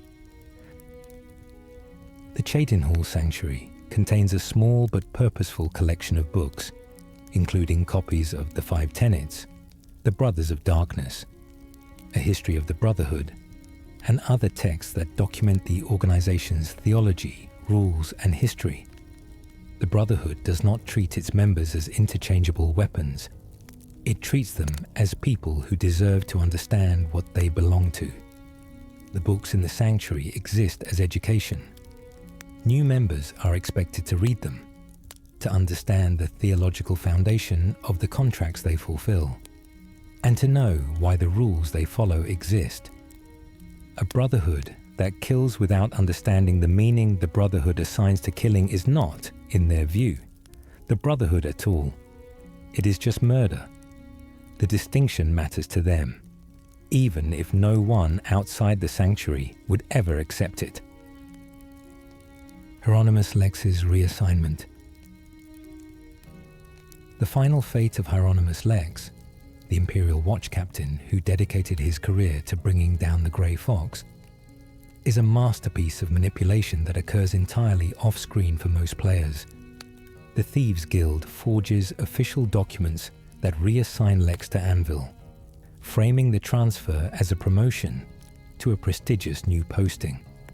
Lex, professional to the last, obeys his orders and leaves the Imperial City. He arrives in Anvil convinced he has been rewarded for his dedication. In truth, he has been bureaucratically exiled by the very criminals he was hunting, using nothing more than stolen stationery and a forged signature. The Grey Fox did not fight Lex. He filed paperwork. The efficiency of the solution, removing a persistent enemy without violence, without risk, using their own institutional structure against them, is perhaps the questline's most quietly impressive heist. The Thieves Guild's rank structure. Like all major guilds in Oblivion, the Thieves Guild has a formal rank structure that progresses from pickpocket at entry level through footpad, bandit, prowler, cat burglar, shadowfoot, master thief, and finally Guildmaster. Each rank is tied to the amount of gold sold to fences and the completion of special jobs assigned by doyens. What the rank structure reflects is the guild's view of skill as inseparable from demonstrated results. Advancement is not based on age, or political connections, or a superior's personal affection. It is based on gold moved through the fence network. The guild has commodified criminal competence with a precision that would impress any legitimate business, creating transparent metrics for advancement that eliminate most of the ambiguity and favoritism that plague other organizations. The Dark Brotherhood and Morality's Edge. The Dark Brotherhood questline in Oblivion occupies an unusual space in the game's moral landscape. Almost every other questline presents clear good and evil options. The main quest is unambiguously heroic. The Mages Guild fights against genuine evil. The Fighters Guild protects ordinary citizens. But the Dark Brotherhood asks the player to kill people, not invaders, not necromancers, not monsters, but people with lives and relationships and histories, for money. And it frames this killing within a mythology that provides meaning and structure. Players who complete the questline often note that the Brotherhood chapters are among Oblivion's most memorable precisely because they require the player to inhabit a moral framework they may not share. The discomfort is the point. The Brotherhood does not apologize for what it is.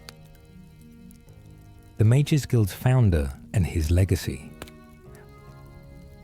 Varnus Galerion, the founder of the Mages Guild, was originally a member of the Sigic Order, the ancient secretive magical organization that predates the guild itself. Galerion left the Sigics because he believed magic should not be hoarded by a small elite, but made available to all people of Tamriel through organized halls and standardized training. He founded the guild in the early Second Era and spent his life building the institution. His eventual death came fighting Manimarco's forces in a great battle during the Third Era. A battle that reportedly killed 1,000 combatants on each side, and both Galerion and Manimarco among them, though Manimarco did not remain dead. What makes the parallel with Traven striking is that both archmages faced Manimarco, and both ultimately gave their lives confronting him. Galerion on a battlefield of fire and lightning, Traven quietly in his own chambers. The guild has paid for its survival with the same coin twice across centuries, which says something both about the cost of leading it and about how permanent no victory over the King of Worms ever truly is. The Fighters Guild membership and social class. The Fighters Guild maintains an interesting social neutrality in its membership requirements. Unlike the Mages Guild, which gates advancement through academic credentials and magical aptitude, the Fighters Guild requires only the physical capacity and moral minimum of its charter. Players with high infamy, a record of criminal activity, can still join if their fame score is equivalent. The guild does not ask where you've been or what you've done. It asks whether you can fight professionally and whether you can commit to the guild's rules going forward. This creates a guild whose membership, in law terms, likely includes a substantial number of people with complicated pasts who are essentially using professional soldiering as a fresh start. The Fighters Guild is, among other things, a path back to respectability for those who have temporarily lost it. The Mages Guild's forbidden knowledge. The Mages Guild's official position on necromancy under Traven is absolute prohibition, but the guild's history is full of members who bent or ignored this rule for years before Traven's election. And the fact that Karanya and Erlav Jarl, both council members, were actively working with Manimarco, suggests the rot went deep. The guild's archives contain books documenting necromancy in clinical detail, including The Black Arts on Trial, written by Traven himself before he became Archmage, which argues against the practice but necessarily documents it in the process. The Guild's mandate to preserve all magical knowledge inevitably means preserving knowledge of the practice it has officially banned. The library of the most anti-necromancy institution in Tamriel contains more information about necromancy than most practitioners would ever accumulate independently. Armand Christophe and the Waterfront. Armand Christophe is one of the two doyens of the Thieves' Guild in Cyrodiil, the one operating in the Imperial City specifically, maintaining the Guild's presence in the most politically significant and heavily watched city in the province. He conducts business in the Garden of Dariloth, the Guild's founding meeting point, and personally oversees new member recruitment and advancement. What makes Armand quietly interesting is his position. He runs criminal operations directly under the nose of the Imperial Watch, in the Imperial City itself, in a garden named after a man the Watch has never been able to properly document. His daily existence is a demonstration of the Guild's philosophy made physical. Operate openly where others expect secrecy, and let your opponent's assumptions protect you better than any hiding place could. The Mages Guild's Orb of the Augur. In Braville's Mages Guild, the local hall is home to one of the stranger figures in the entire guild network. The Augur of the Neutral Quarters, sometimes called simply the Augur of Braville, is an entity with prophetic ability that exists in a state the hall's mages can barely explain. He communicates in cryptic fragments and speaks in ways that suggest he perceives time differently from ordinary people. He is connected to a side quest called Through a Nightmare Darkly, which involves saving a mage named Henantir, who has become trapped inside his own dream world while testing an experimental helm. The Augur provides cryptic guidance during this quest, offering insight into a situation that conventional investigation cannot penetrate. He is not the Guild Magister of Braville, and is not directly involved in the recommendation process. He simply exists in the hall's basement as one of those quietly extraordinary figures Oblivion contains, suggesting depths to the world that the main story never fully explores. The Dark Brotherhood's Black Sacrament in practice. In the city of Braville, where the Night Mother's crypt is located, the lucky old lady statue that the citizens pray to for good luck is one of the game's more discreet ironies. The citizens of Braville have erected a statue to a woman who murdered 5 children, wrapped her veneration in folklore about fortune, and have been praying to her for generations without understanding what they are actually venerating. The Night Mother has been embedded in Braville's public religious practice under a different name, her actual nature hidden in plain sight behind a different story. The citizens who toss coins at the lucky old lady's feet and ask for fortune are communicating, however inadvertently, with the spiritual center of an assassin's guild that has been operating beneath their streets for centuries. The Thieves' Guild's independent contractors. Not all criminals who deal in stolen goods are part of the Thieves' Guild, and this is a source of ongoing tension. The guild functions partly as what official law describes as a crime regulator, maintaining standards and controlling the fence network in a way that keeps theft professional and prevents it from escalating into more dangerous criminal behavior. Independent thieves who operate outside the guild's structure represent, in the guild's view, a problem to be absorbed or suppressed. If you are not selling through the guild's fences, you are conducting commerce that the guild neither benefits from nor controls, which weakens both their economic position and their ability to maintain the low-violence professional culture that keeps official tolerance in place. The guild's 3 rules are not just internal. They represent an attempt to define what acceptable theft looks like in a way that justifies the guild's continued existence to the authorities, who could choose to shut it down. Scriver and the Second Doyen.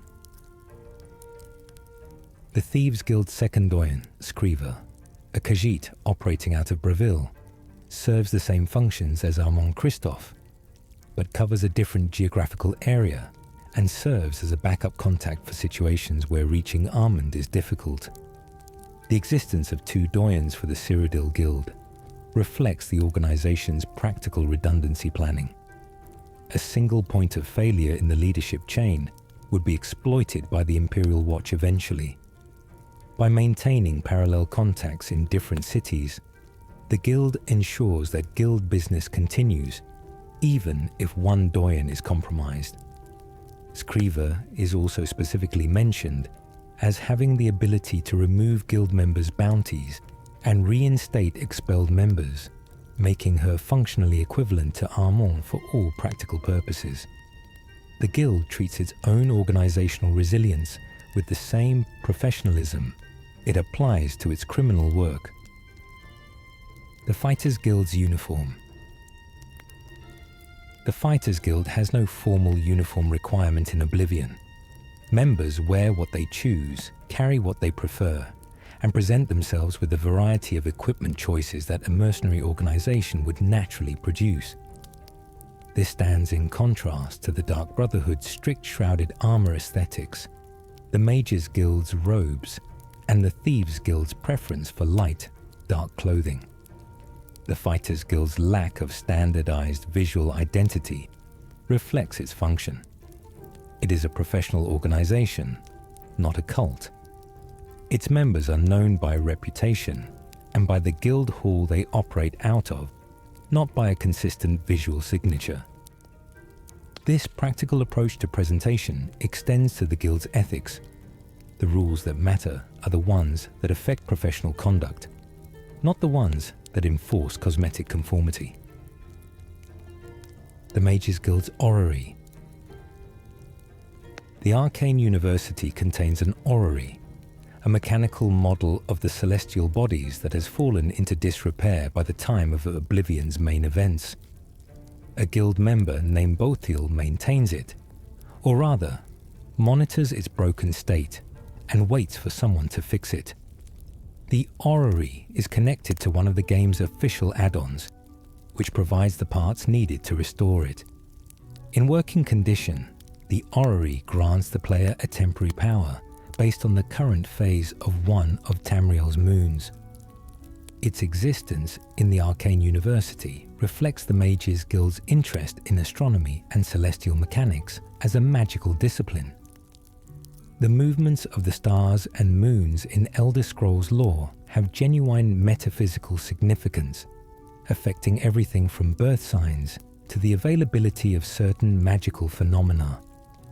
The broken orrery is a metaphor for the guild's current state, an instrument of tremendous power left unattended.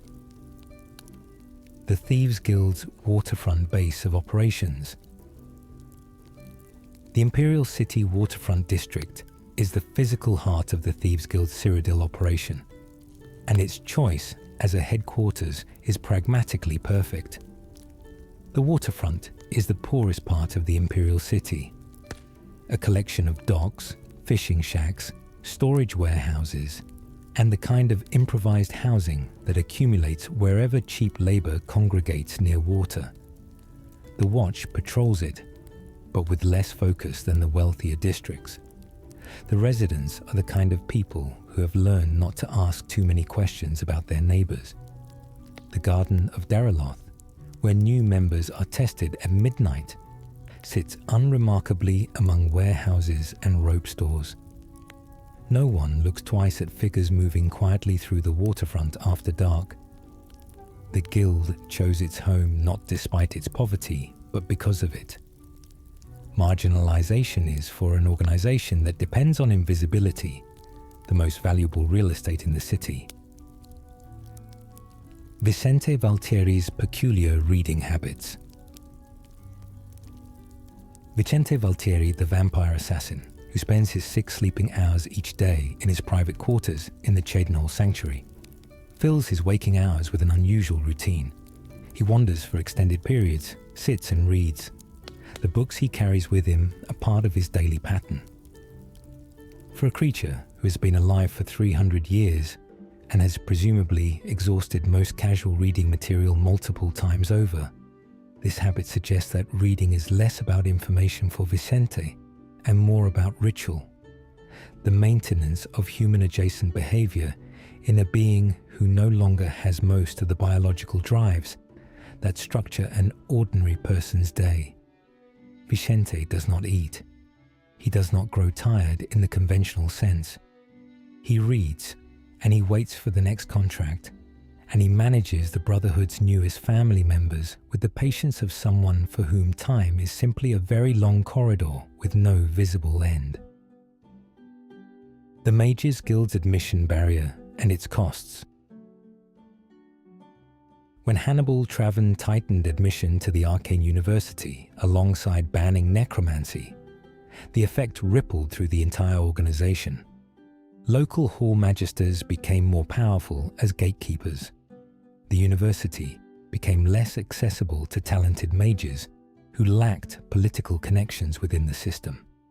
And the guild's talent pool narrowed precisely when Manimarco's threat required maximum organizational capacity. Traven's reforms intended to purify the guild inadvertently created exactly the kind of institutional rigidity that made it harder to respond fluidly to an existential threat. The recommendation system's requirement for unanimous endorsement from all halls means that a single problematic hall, Braville with its augur, Leowin with its overwhelmed leader, Cheydinhal with its questionable members, can delay the advancement of capable mages indefinitely. Reform and vulnerability arrive together. The Black Hand's composition.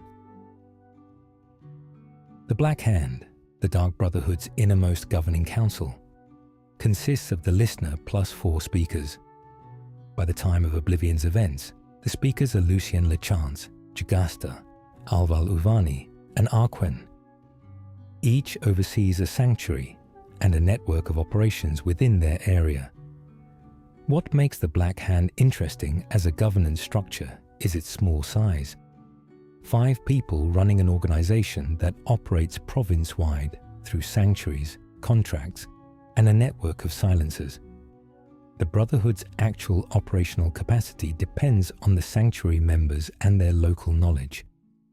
The Black Hand sets strategy and theology, but the work is done by ordinary assassins fulfilling individual contracts in cities the Black Hand members may never visit. It is a franchise model applied to murder, with theology serving as the brand standard. The Thieves Guild's relationship to Sithis. Wearing the grey cowl of Nocturnal carries an unexpected mechanical side effect beyond its famous identity erasure. Because the cowl sets the wearer's infamy to 100 and fame to 0, anyone who dons it immediately satisfies the unusual requirement of the Shrine of Sithis in Deepscorn Hollow, the only shrine to the Dread Father in the entire game. That shrine blesses only those whose infamy exceeds their fame, and the cowl makes that true instantly. What this means in practice is that a player who has completed the Thieves Guild questline can walk into a Dark Brotherhood adjacent holy site and receive Sithis' blessing while wearing the face of the city's most wanted thief. Whether this overlap was designed as a deliberate nod to the darkness shared by both organizations, or simply a convenient result of the cowl's mechanical effects, is one of those quietly intriguing questions Oblivion never answers directly.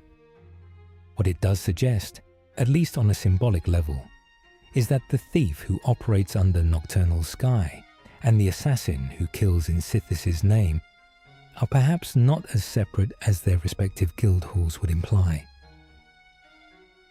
The Fighters Guild and Goblins as politics. One of the early Fighters Guild quests in Anvil involves what appears at first to be a simple protection contract for a local mage. The job expands to reveal that goblin tribes in the region have become unusually coordinated and aggressive, suggesting interference from an external source. The political dimension of goblin conflicts in Oblivion is quietly interesting. Goblin tribes are territorial and will fight each other when their totems are disrupted.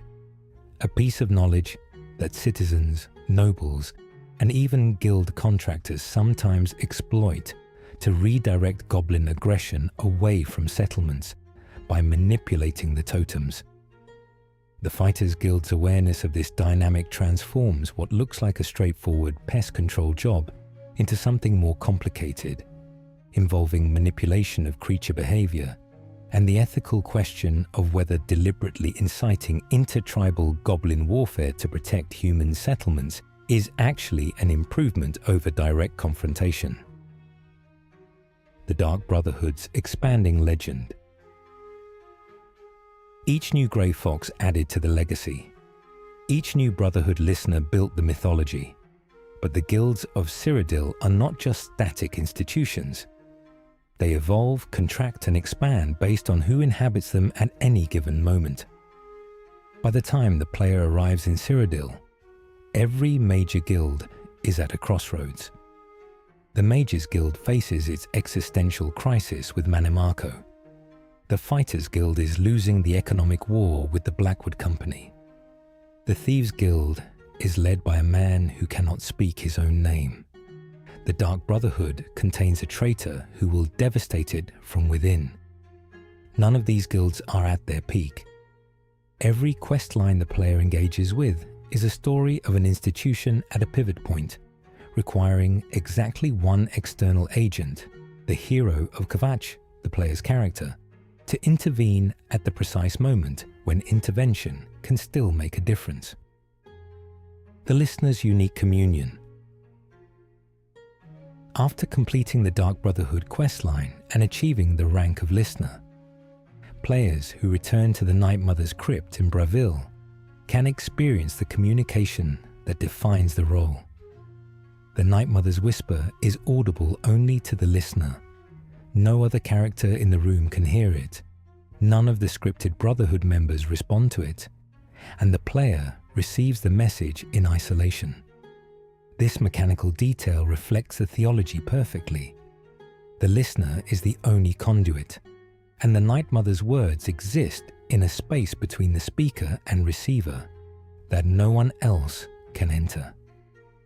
The Night Mother has been whispering into this void for centuries, choosing listeners, passing contracts, maintaining the organization from the space between death and the void where she permanently exists. The player, standing in a crypt in Bravil, listening to a dead woman give them names of people to kill, has become something the Dark Brotherhood always needed and only rarely finds. The Coral Recommendation's double life. The Coral Mages Guild recommendation is unlike any other in the questline, because it began its existence as a completely separate side quest with no connection to the Mages Guild at all. In the game's development files, the quest still carries its original editor ID, MS19, which confirms it was designed as a standalone miscellaneous quest. It was only later folded into the recommendation chain. The result is a quest that exists in two halves simultaneously. The first earns you the recommendation, and the second is entirely optional, rewarding you with a powerful shock spell called Finger of the Mountain. If you return to a mountain ruin called Cloud Top with a Welkin stone and cast lightning at an ancient pedestal. The recommendation itself sits inside a quiet conflict between the local guild master and an excommunicated former member named Irana, who believes the guild wronged her, and you are placed squarely between them, asked to choose who receives a book that both want desperately. The Countess in the Coma. One of the quietest tragedies in all of Oblivion is kept behind a locked door beneath Castle Skingrad, accessible only to those who earn the trust of Count Janus Hassildor. The Count is a vampire, one of the most powerful in Cyrodiil, and among the best rulers the province has ever had by most accounts. But more than 50 years ago, both he and his wife Rona were turned. Janus came to accept his condition. Rona refused. She would not feed.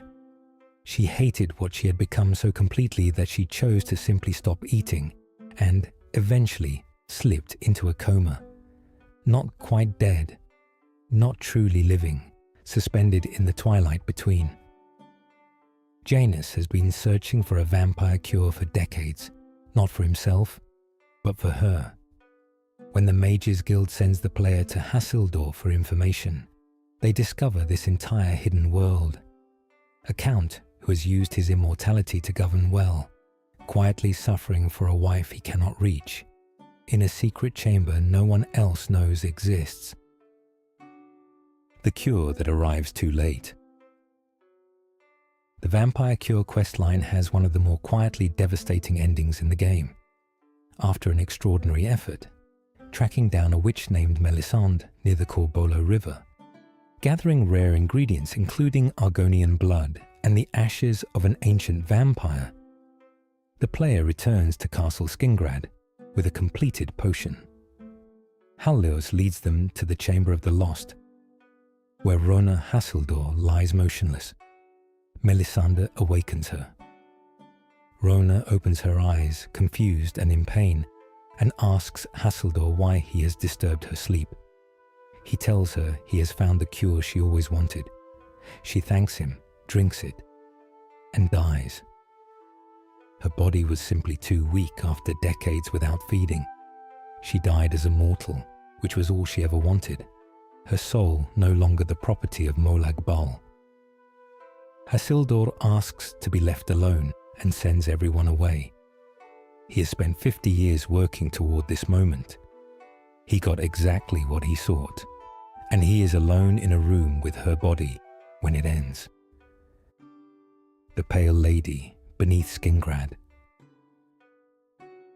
While Count Hassildor keeps Rona's existence secret from most of the castle, something else hides in Skingrad's dungeons that raises a disturbing question. A vampire known only as the Pale Lady lives in a secret passage beneath the castle jail, periodically entering the cells to feed on prisoners. And near her lair, there are bottles of collected human blood. Given the UESP's observation that her battle cry references feeding the mistress, it could strongly imply that she has been quietly collecting blood for Rona, feeding the comatose countess through intermediary vessels, while Rona's refusal to directly feed held her in suspension. Based on what we can observe, the Pale Lady may have been the reason Rona never fully died in her coma. An unsanctioned, unacknowledged supply of sustenance that kept a woman alive against her own stated wishes. It is never confirmed, but the blood bottles, the battle cry, and the proximity to the Countess's hidden chamber suggest something deeply uncomfortable about how far Hassildor's care for his wife may have extended. The excommunicated member who never left. Each of the Mages Guild's recommendation quests reveals something about the state of the organization, but the Skingrad recommendation exposes something the guild would prefer to keep quiet. The local guild master directs the player to retrieve a book from Count Hassildor, a standard enough assignment, but the steward who arranges the meeting, Mercator Hosidius, leads the player into an ambush the moment they step outside the city gates, revealing himself to be a necromancer planted within the castle's staff by Manimarco. Skingrad's recommendation quest is the first moment where the player is directly attacked by Manimarco's infiltrators while on Mages Guild business. The necromancer was hiding not in a ruin, not in a guild hall, but in the personal staff of one of Cyrodiil's most powerful counts. The King of Worms had placed someone close enough to Hasseldor to intercept Mages Guild operatives the moment they showed up, meaning Manimarco knew the guild would come to Skingrad long before Traven did. The Grey Fox's running commentary. Corvus Umbranox, operating as the mysterious stranger while cursed, is remarkable at maintaining two completely separate social existences simultaneously. He works as a master forger for the guild under the name The Stranger, helping with bureaucratic deceptions while never once breaking character. When the player, who has met the stranger, encounters the Grey Fox later, the cowl's curse actively reshapes their memory. They genuinely cannot connect the two figures despite having spoken to both. Yet the game quietly plants details. If you pickpocket the Grey Fox at the right moment, the stranger's civilian clothes are in his inventory. The fox himself later acknowledges in dialogue that the two have met before, and that the player simply couldn't perceive it as the same person. What this creates, in retrospect, is a questline where the player has been working alongside their employer in disguise the entire time, and neither the curse nor the cowl nor ordinary perception allowed them to see it. What happens to Hieronymus Lex? Hieronymus Lex, the Imperial Watch, captain who spent his career obsessed with catching the Grey Fox, does not simply disappear after the Thieves Guild maneuvers him out of the Imperial City. He is transferred to Anvil on forged orders, and he takes up his post there as commanded, because that is who he is. When the Thieves Guild questline concludes, and the truth about Corvus Umbranox is revealed, Lex is standing in Anvil at his new post, separated from the city he devoted himself to protecting, while the man he hunted for years has been reinstated as Count of Anvil right next to him.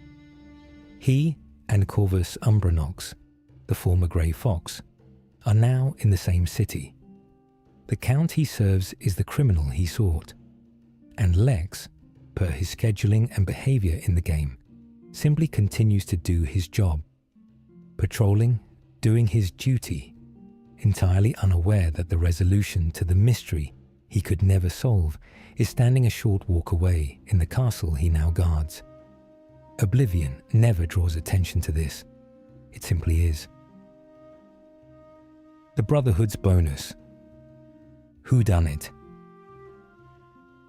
The Whodunit quest, widely considered the greatest single Dark Brotherhood contract in Oblivion, places the player inside Summit Mist Manor in Skingrad with 5 guests, each of whom has been independently contracted for death. None of them know this.